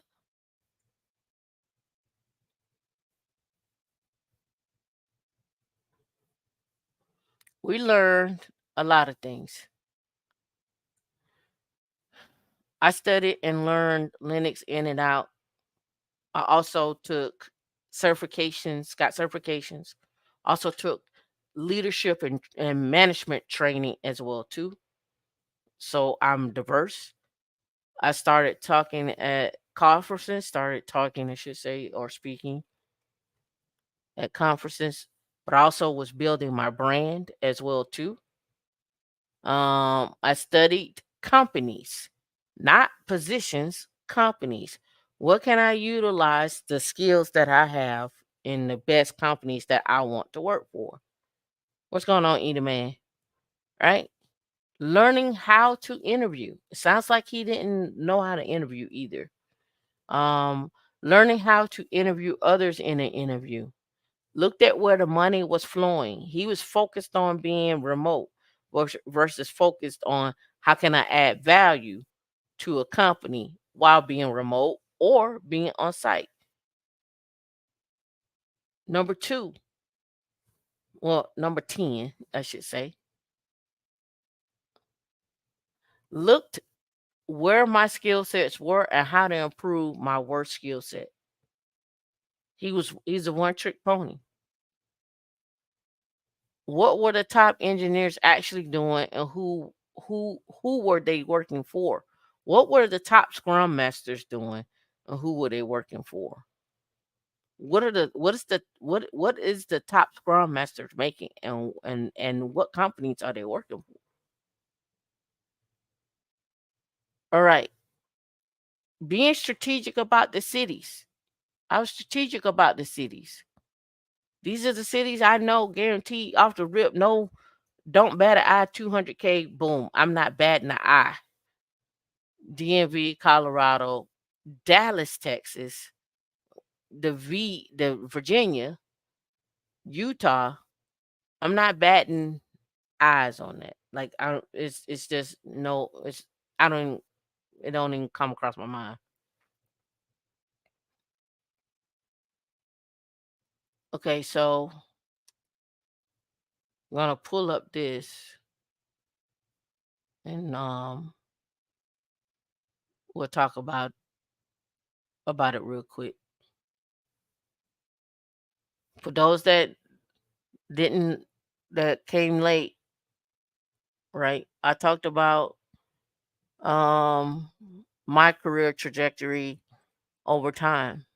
Go back and watch the beginning. Uh 10xing from 49 to 500K in 10 years. All right.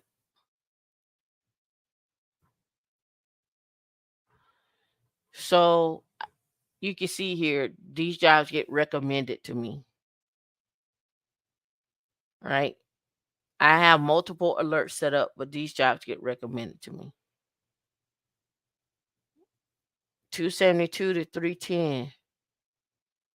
Vice President of Engineering, Director of Engineering, Engineering Manager Vulnerability, Staff, Software Engineer, uh, U.S. Remote Aviatrix, right?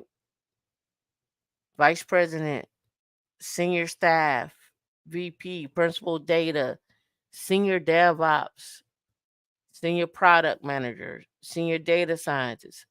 Now, there was a job that I found, GDIT is looking for a DevSecOps platform engineer.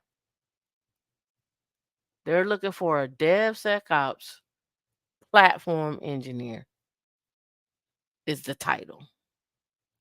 And I was like, what is a DevSecOps platform engineer? Here go SIC DevSecOps engineering. They got senior principal. I don't know what a senior principal is. That's you either principal or you're senior. So I'm assuming they're saying you could be a senior or a principal person. So I'm assuming they got two positions open there. Here it is right here. Senior DevSecOps platform engineer. It was posted a week ago. DevSecOps, GitLab, infrastructure as code, Kubernetes, CompTIA, 15 years of experience, GDIT. You could probably do these. I could probably do these interviews with my eyes closed, right? Looking for someone to CKA, AWS, so forth.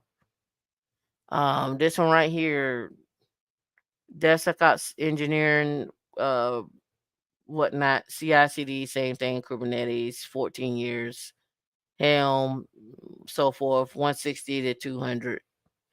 And you can even get more granular with these right here. Again, these are just recommended to me because of my filter that I have set up. Right, I want to look at companies. If I want to look at only jobs that's paying 400,000, I have a list of jobs that only get sent to me that's paying 400,000. I only want to see those. And I have that list. Do. I'm trying to get through here to see like anything eye popping. This is not the $400,000 list. I should pull that up. Let me see.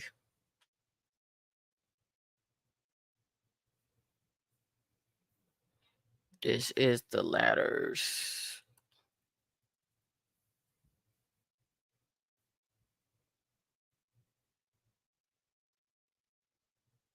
Mm-mm-mm. And I get a list every day of jobs that are 250K and up.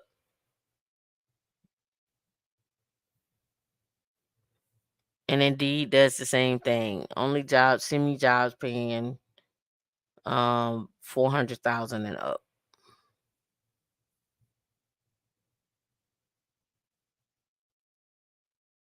I'm gonna show you what it looks like when it comes over for me.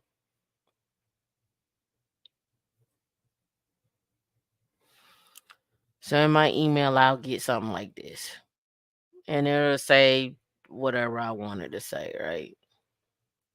So the jobs in this area that's paying 250 plus, right? So I'll get a slew of these. I get a slew of jobs that's saying 400 plus. I even have one for 500 plus. Only send me those because those are the ones that I want to look at. Why am I looking at those? Does anybody know why I'm looking at those?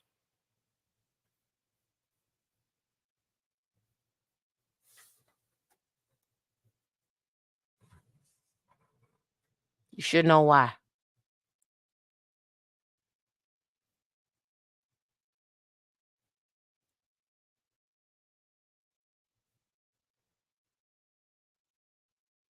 Why am I looking at those?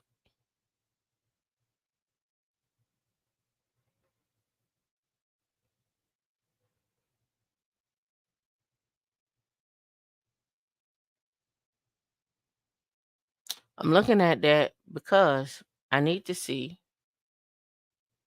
what the industry is out there calling for. Number one, what the industry is calling for. What skills are they calling for? And where the money is going. What areas is that in? Is that in the southeast? Is that in the northwest? And here's another thing too. A lot of y'all are scared to move. You're scared to move. You're like, "Ah, I live in Atlanta and I can't see myself living out of Atlanta. I live in Houston and I can't see myself living out in Houston. I can't see myself living out of Charlotte." So I'm gonna put it this way. If I showed you a job paying you 250 a year, they're giving a 50% match on your 401k. They're giving you a sign-on bonus of 20,000, and uh you needed to move to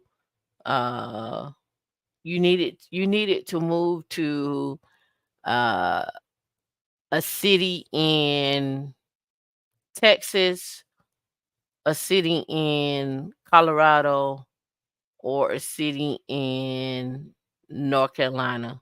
Would you move? And they say you need to be there at least a year. Righteous one, you say at this point you'll move anywhere. You say that, and then I'll pull up a job in West Virginia paying you 250,000, and you be like, I can't do it. You say that, and I'll pull up a job paying 250 in West Virginia, and you'll say I can't do it. You be like, you ain't got nothing in Maryland. You ain't got nothing in DC.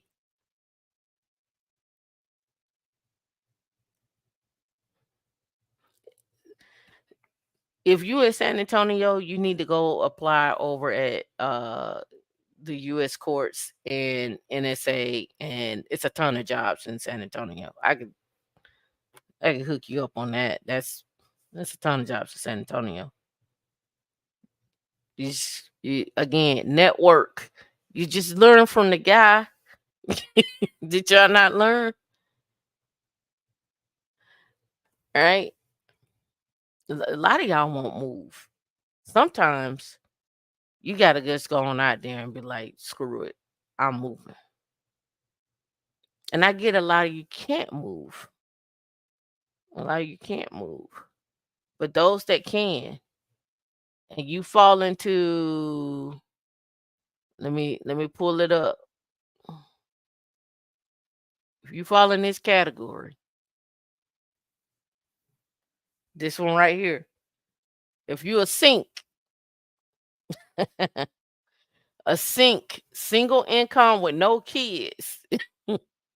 If you are a sink in your family structure or your mom's, dad's, whatever is cool. Good luck faring in South Carolina. You all up. Go to Red Ventures. Go to Red Ventures. Go look at jobs at Red Ventures. See, you already talking about what about South Carolina? Go to Red Ventures.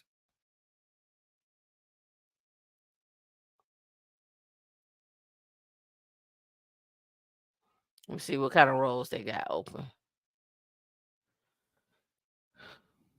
Mm, mm, mm, mm, mm, mm, mm, mm, mm. They got a data engineer, a senior data scientist, GRC, associate data engineer, software engineer. Do you know? Do y'all even know who Red Ventures is?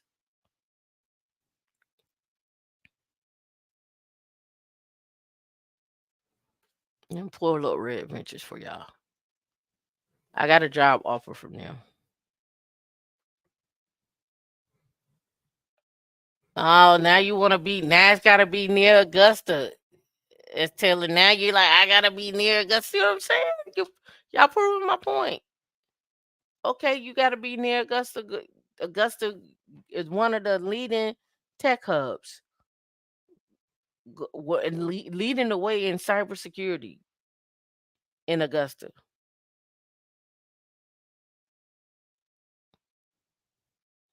Don't have to step out. All right, Red Ventures.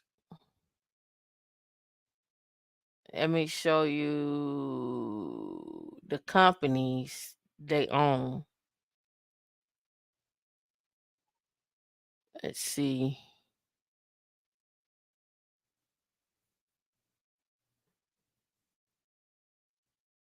Okay, so they own.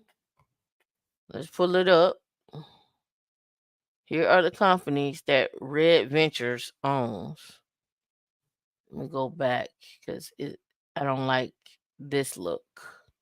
We can go right here. So All Connect, Bankrate, CNET, creditcards.com, Lonely Planet, My Move, The Point Sky. Um, and then they go on like they break it down here. They by jobs. But that's just to start out with some of the companies. Yeah, right. Yeah, All Connect, Bankrate, Best Colleges, CNET, creditcards.com, Lonely Planet, RV Corporate, The Point Sky, I guess Plate T or Plate A, and My Move, and then a ton of other brands that they own. Thank you for the $5 super chat. We appreciate you, Peter Investor. If you know Booz Allen is there, then you should be looking at Booz Allen for. I mean, it's Charleston, so y'all got the military base there. So I was there in Charleston, doing some work. So it's some bases there. You do government work there. You do DevSecOps, GRC, site reliability. You do all that through Booz Allen, and then several others. But the question is it going to get you the pay that you want and the length of time of those contracts? The length of time of those contracts. That's important. You need to have the skill set to move around from contract to contract. All right, sync. What is a sync? Single income, no kids. Single income, no kids. right? Planning for your future. If you're single income, no kids, what does that look like? What does it look like to max out? Say you reject the 401k. Say you reject it. Say you don't invest in it. Where are you gonna put your money at? What are you gonna put your money in? We already know either man is gonna put his money in real estate. But suppose you're like, you know what? I really don't have the knowledge I need to put my money into real estate. What else are you gonna do?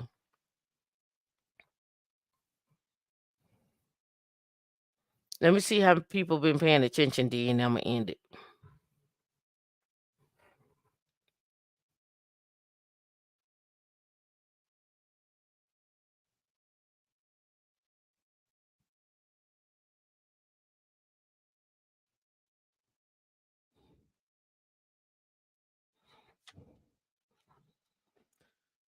Here's your job offer.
All right.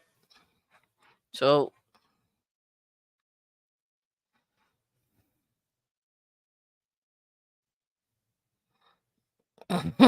friend, you better hurry up and get your RECSA and get your REC.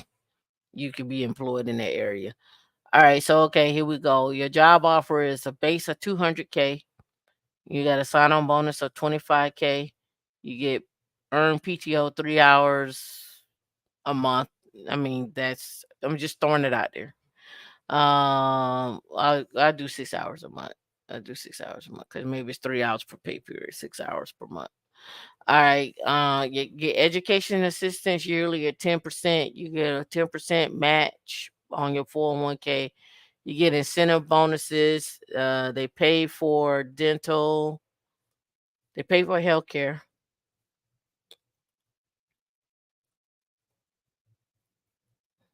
So let's say paid by employer.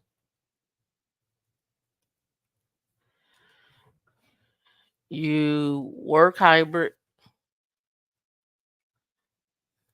So 2 days in office and 3 days at home.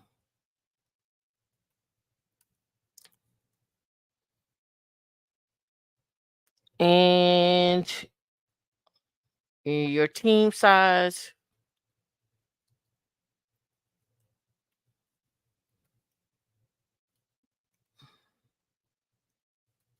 is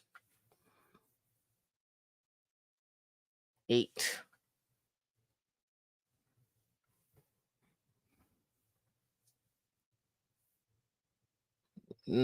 This position,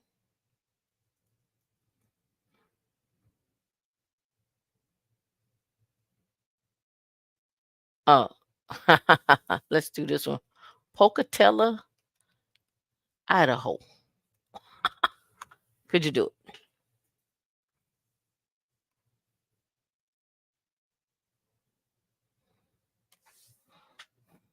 Job offer, 200K, 25,000 sign on bonus.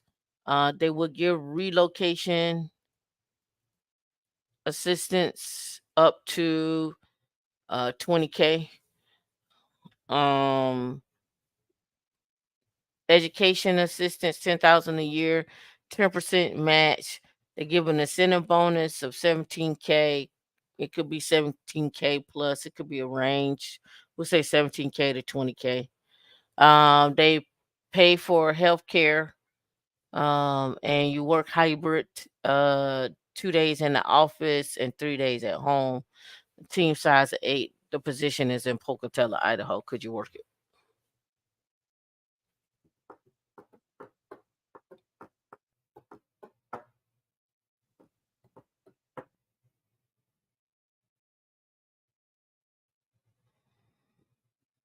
I got one yes so far. Everybody else is like, where in the world is Pocatello? Where is Pocatello, Idaho? Where is Pocatello, Idaho? Where is Pocatello, Idaho? That's what everybody want to know. Don't want everybody want to know what Pocatello, Idaho is?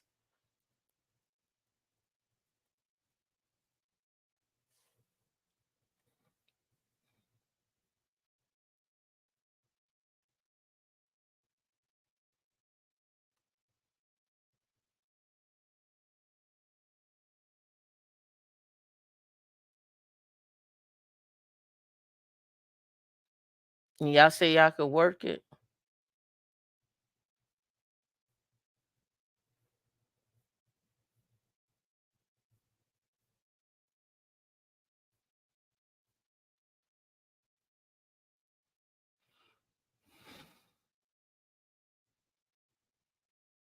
Mm-hmm.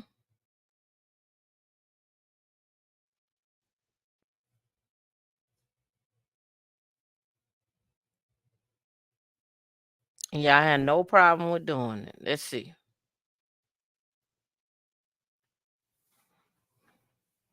Fast No Fluff said no. Heather said no. No. Heather, why can't you go to Pocatello?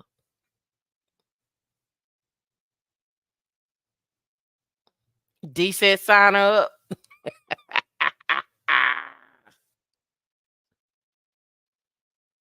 Casual comment said I can't work in the sun downtown.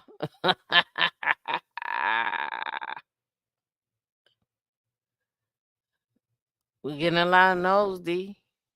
Like I say, everybody ain't gonna be able to do it. Everybody can't work certain jobs. Some people are not gonna be able to make that move. If you and then this is the thing y'all crack me up with. It's gotta be within reason, Tameika. It's just gotta be within the reason. It's gotta be within reason. Okay, so why did I bring this one up? Because this is actual a job. This is actually a job. It's actually a job. Actually, the job was paying more like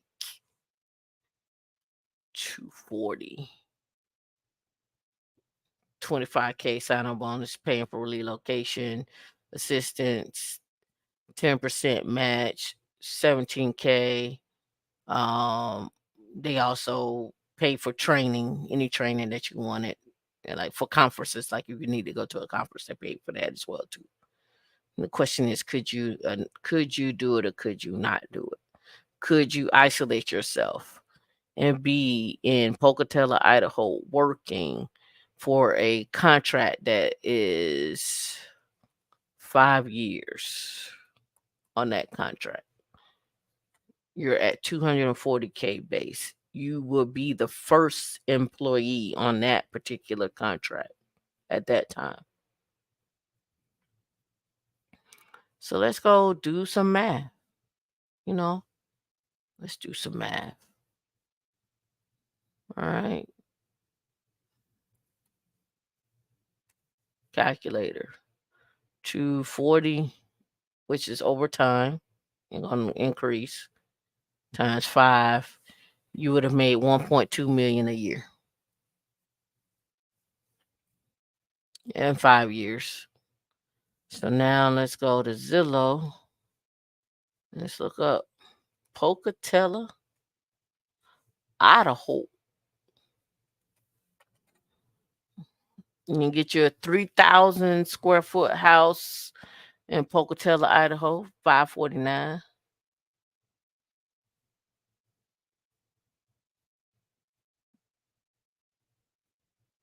30, 37 something square feet.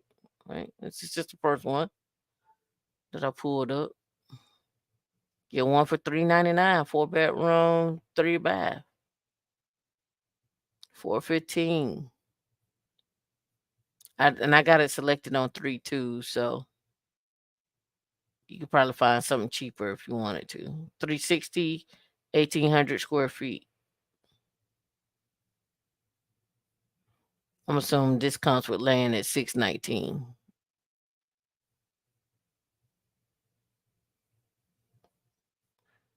I'm assuming.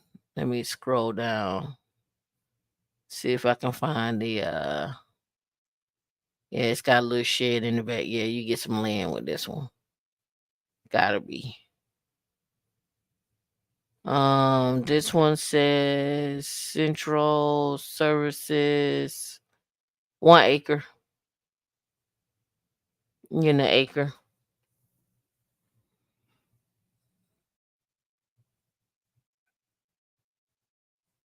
We ain't looking for fun. Facts no fluff. We ain't looking for fun. You gotta go find fun. You're gonna have to go find fun. All right. So, what does that look like? So, this is the number one question that people always have, right? They're like, okay, what does this look like for me if I'm in Pocatello, Idaho? Where in the world is this at? There's Pocatello right here. There's Blackfoot right there. You're not in Boise. You're not in Boise. All right. So I'm gonna tell you how it was sold to me. You're 6 hours from Las Vegas. I think it's how they was trying to tell me I can go to Vegas every weekend. It's like you could work 3 days in Vegas and be 2 days here on site. That's what most people do. They leave and they go to Vegas, or they ride over to Boise, or they go to Denver, or they go down to Salt Lake, so forth and so on. That's how it was sold to me. I was like, I don't need to be in Vegas every weekend. Dion Silly talking about they got a sizzler there. All right. So, um, what am I saying to you? What I'm saying to you is sometimes you may be put in situations where they're not the most conducive in terms of location. Like, would you live in Roy, Utah?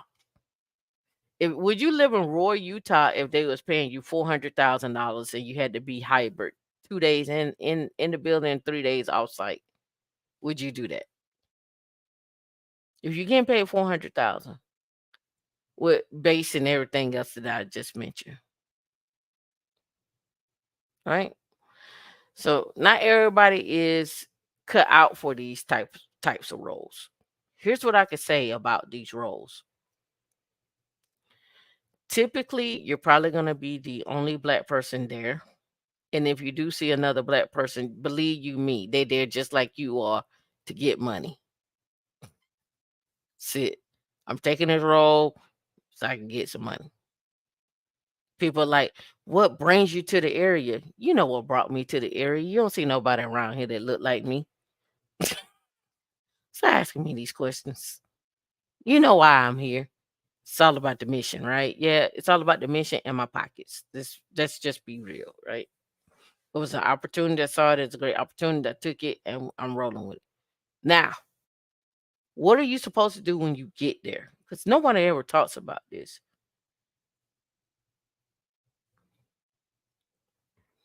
They're probably gonna demonetize this when I say this. Your black ass is supposed to be going to conferences and studying. That's what you're supposed to be doing. You're supposed to get up. You're supposed to be going to all the conferences. You're supposed to be learning. You're supposed to be networking. You're supposed to be skilling up. You better be exercising. You better be doing all these things. If you walk out of there and you spend 5 years and you make 240 and you walk out of there and you ain't a millionaire, something wrong with you. I'm just being honest. Put your money up. Work, work, work, work, work. Like the guy say, back the little guy I used to watch with draw every day, right? Practice your skill set. Become a student of the game. Attend meetups, fly everywhere, do everything that you apply for all the diversity scholarships, apply for all the talks, apply to be keynotes. You better come out of there. You be like, where you at? Girl, I live in Pocatello, Idaho. Would you get married in Pocatello, Idaho? I don't know. You might find somebody else. I don't know. Me and Dion was driving around Clarksburg, West Virginia in an F type R and just happened to be going down the street and a brother happened to be making a turn in an S class with the top drop. We all three looked at each other like, what you doing here? He was looking at us like we was like, do I stop? Do I not stop? Uh, I, I don't know. We were just had it was just a moment in time. We was like, and he was like, right. He's like, sister in Clarksburg, West Virginia. What you doing here? Same thing you doing here, brother. I was getting to the money. That's it. I was getting, I was getting, I'm telling you. Now, for those that say, I don't see myself doing this, that's fine. For those that see themselves doing this and you talking about you want to 10x your money, that's another way. You need to learn, you may have to step outside of your comfort zone, go work a job in a place like this for 3 years, dip, 5 years, dip. But let me tell you something. You better utilize all the tools and skill sets that you got. Would there be some racism? Probably. Would there be some people that don't like you there? Probably. And some of them probably may look like you. But that's neither here nor there. Don't get upset. Don't get upset because somebody sit up there and start yelling at you. You be like, hold on. I am not your wife, sir. I'm gonna have you walk out my office and come back. I've done that plenty of times. Start yelling at me, I'd be like, "Sir, do I look like your wife?" And they be like, "No." I said, "So you cannot talk to me like you talk to her. I'm gonna have you walk out my office and come back. Let me know when you feel better. Sir, you look like you're angry. You're turning red. Sir, this is not a good look for you. I'ma leave because it seems like you can't control your emotions. Email me when you have calmed down and you're ready to have a conversation. My door is always open. Sir, ma'am, I'm not sure why you're barking and yelling. I'm not interested in having a conversation with you anymore. I'm going back to my office.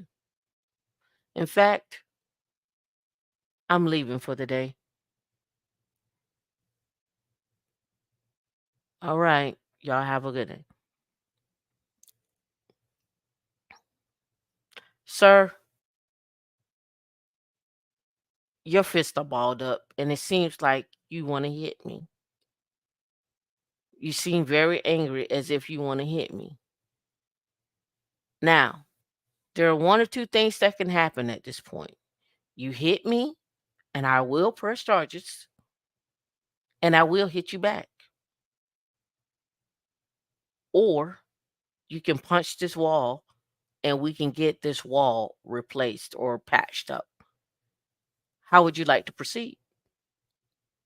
You want to hit the wall? Okay, let me leave so you can do that.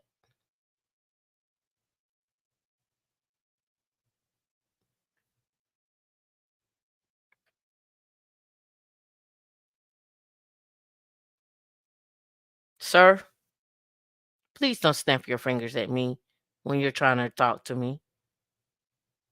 Don't snap your fingers at me when I'm walking away from you. I'm not your dog. I'm not your cat. I'm not your child. Sir, we're going to have to stop this conversation. Oops. Is that a book that you threw at me? Oops. Is that another book that you threw, sir? I think you've lost your mind. Just know I will never help you again in life. You will die on the side of the road. And I have no problems driving past you.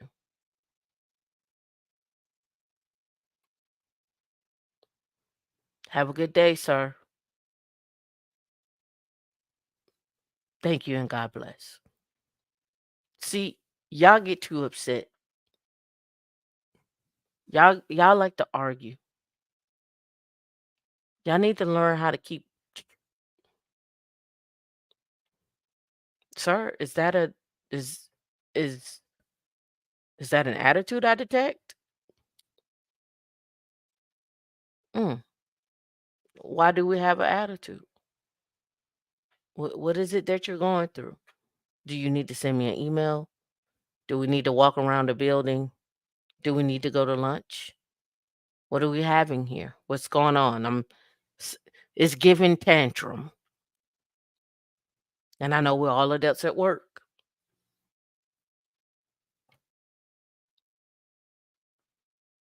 Now, at home, once I leave, I can't believe you. What? Let me tell you it's what happened. Then you go work that off and then you go back. Because guess what you're not going to do? You're not going to stop me from getting paid. Why? Hold on. Let me get this straight. Because I have to have this conversation with people all the time. Let me get this straight. Somebody going to get mad at you. Somebody going to cuss you out. Somebody going to flip you off. And then I quit while they still get paid. Because I couldn't take it. No, I'm going to redirect that. It's not me staying to take abuse. It's me staying knowing I have other things that I gotta do. Now I may not stay as long. I may not stay as long, but I'm not gonna quit just because you have X, Y, and Z. Now, when I say I may not stay as long, best believe I already done line up something else, and and whatever I line up. If I'm at 290 at one job, you best believe this other job gonna have to come through with the sauce. I don't understand how y'all quit jobs that's paying you 250, 300, 400 because you're like my sanity. So I took a job paying less. Now you scrambling trying to play catch up. I'm not gonna do that. So what we're gonna end with on this note is in order to 10x, you're gonna need to network, you're gonna need to skill up, and you're gonna need to be strategic about where you move and how you move. You have to understand sometimes you are gonna be the only one. I've been in infrastructure game for 20 years plus. I've always been the only one. I never had a role model. I am my role model. Do I want to take the game to where I'm working a job and the job is paying me 1 million a year or 2 million a year? Sure, sure. But I know what that takes to get there. And the question is, do I want to take the time of doing what it takes to excuse me to get there? Or do I just want to work on my own stuff and make more than that? That's what you got to figure out in your life. It's how much money do you really want to make in a job, or how much time it's going to take, and what skill sets it's going to take in order to get there. Infrastructure is never going anywhere. We're here forever. I stay infrastructure because I know that. Well, any of those people, managers, yeah, yeah. Manager snapped his fingers at me, and I looked at him. I was like, I was walking away, and I turned around and looked at him. I was like, and walked back to him. I was like, "Don't you ever snap your fingers at me? You done lost your mind." I was like, "Now I'm gonna remove myself because I think you need to have a talk to yourself." And I went outside and I walked around the building. Have I had boots thrown at me? Absolutely. Have I had people cuss me out? Sure. Have I cussed them out? Absolutely. The one thing I don't play with is you get mad at me because of whatever the case may be or whatever, like and you can't control your emotions. Well, one of them was getting worked up because the guy wanted me to help him. And I was like, dude, I don't know why your computer is doing this. He's like, well, isn't that your job to know? I said, I don't know what you work on every day and why it's doing this. You're the only one that had this problem.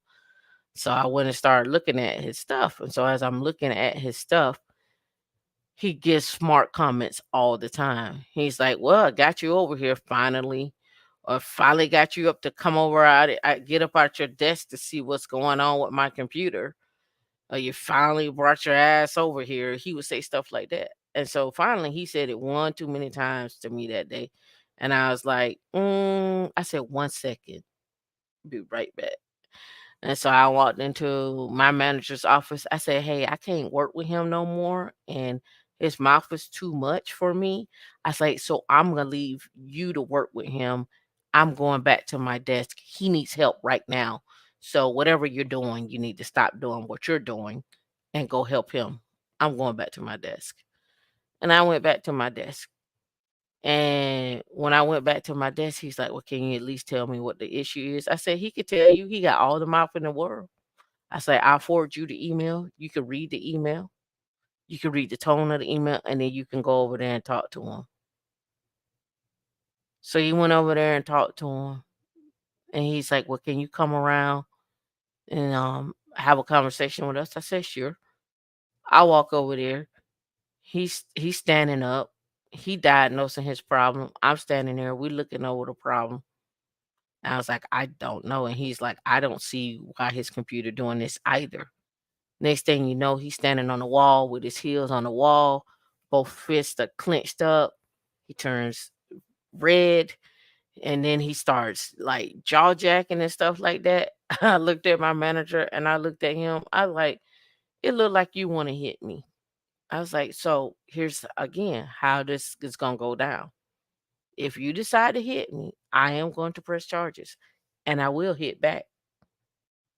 I kick you right in your knee. You look like you about a good 65. You can't run. Imma kick you right in your knee. Imma kick you right in both of your knees. And I had on some tennis shoes too. Wah, wah, you down. 2 piece. You straight down. I'll kick you in your knee and I'm punch you in your face, I'm telling you. And at the time I had started working out too. Yeah, you gonna get it.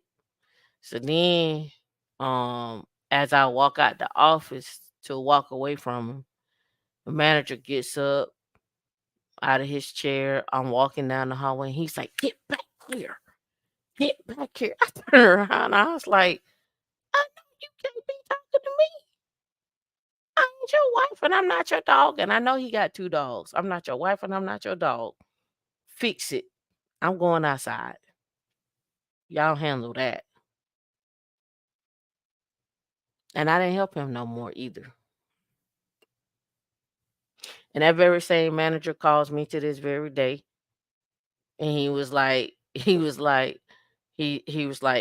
"I ain't never had nobody tell me they ain't go to." I was like, "But you thought I was gonna bow down to you? I'm not doing that." The same guy that I cussed out, told him to get out my office, we talk to this very day. We have a mutual understanding now.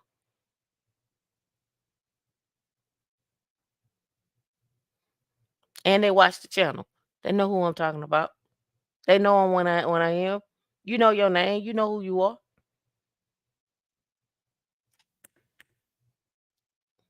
That right there, that get your tires flat with me.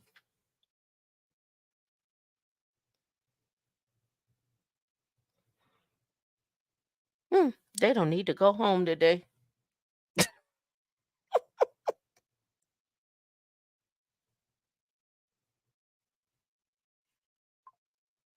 I'm just saying.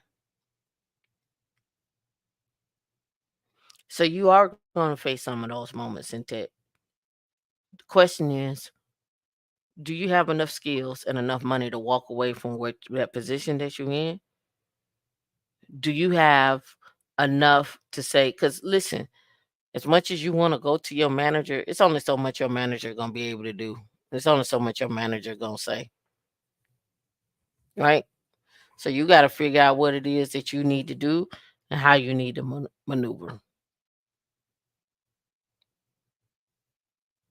Now y'all can sit here and act like being in tech is easy. I'm not saying being in tech is easy, and I'm not saying it's being hard, but you're gonna have to be able to, excuse the language, put your balls on the table.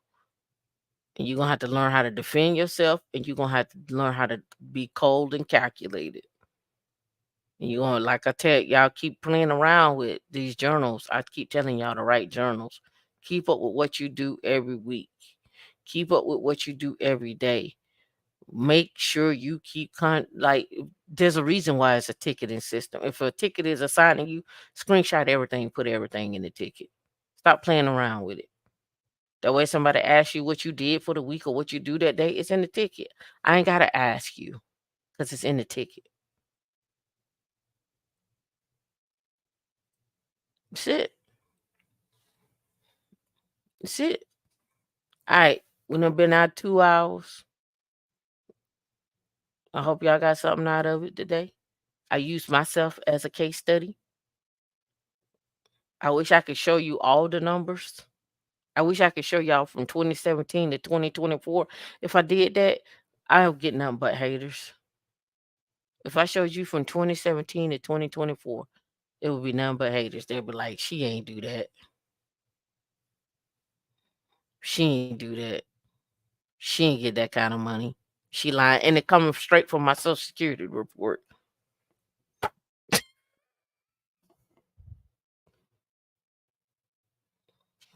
Just saying. You say you're currently dealing with that situation right now? Yeah. You're welcome, Aunt.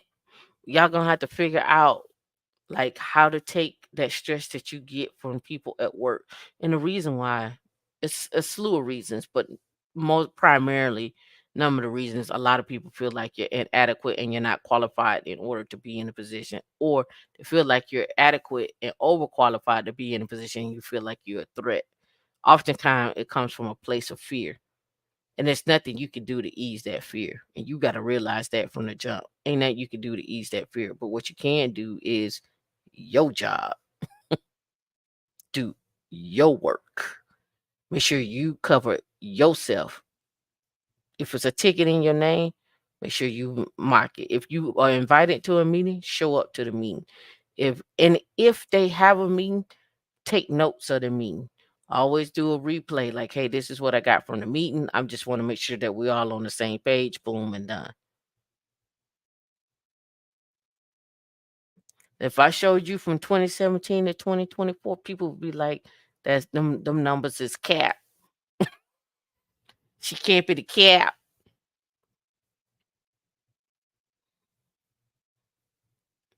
I just showed you from 2006 to 2017, and we talked about what I did prior to that. There's a time to travel. There's a time to party, and there's also a time to focus on you. The time to party and the time to travel, you got to put that aside. And a lot of people don't want to tell y'all that. But when I say put it aside, meaning if I'm a travel, utilize the conferences for your travel. Utilize talking for your travel,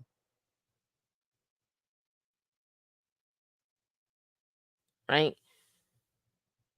If you are on your way to greatness, remember everybody ain't gonna go with you. And sometimes the people that don't look like you will help you the most. Sometimes. And sometimes the people that that look like you will help you the most. You just gotta weigh your options and weigh the situation. I can honestly say that most of the jobs I gotten, people didn't look like me. That helped me. I can tell you that. He said, "Thank you for your transparency. Transparency. Shout out to Solid Steps to Wealth. As always, always dropping you in the blueprint. There's no excuse not to be successful. Consistency and perseverance. Stay the course. The time is gonna pass away. Yeah, I'm telling you. The average Gen Xer, the average Gen Xer, didn't start investing until their 30s, which is about right.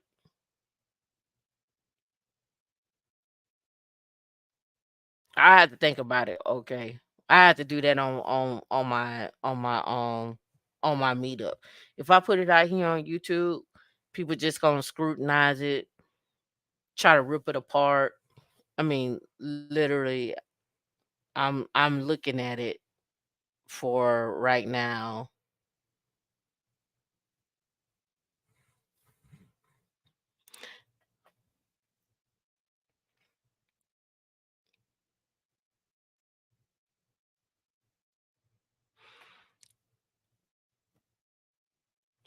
Yeah,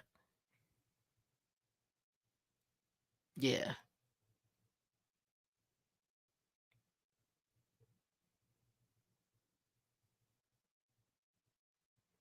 yep.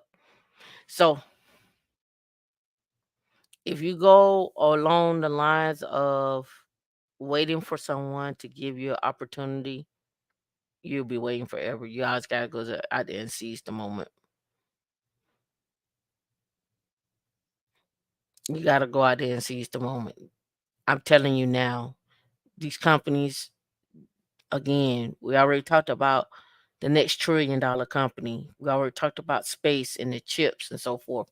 I even brought up that was it $500 million chip act funding awarded to 12 tech companies across the country.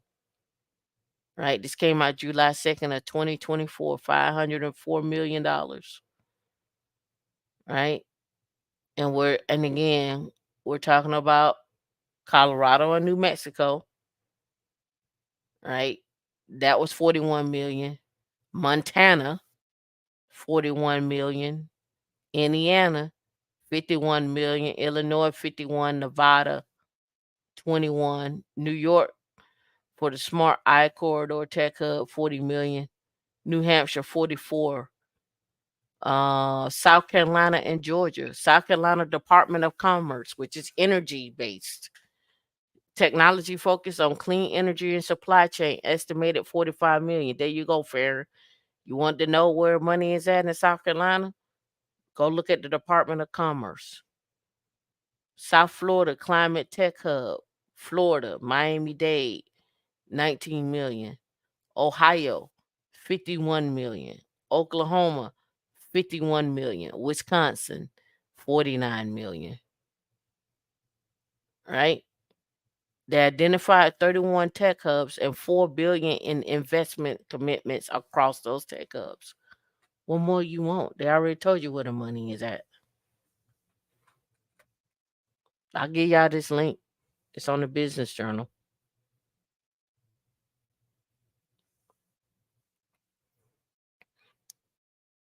I'll see if I can download it as a PDF and put it in the channel. It may require you to be it may require you to be a member. I'll print it off and save it as a PDF and upload it as a PDF. Yeah, I'm saving it now as a PDF. And I upload it to Women in Linux. And I throw it in I throw it in random. I throw it in random. All right. Y'all have a good day. Remember, Sometimes you're gonna have to step outside. Y'all have fun now.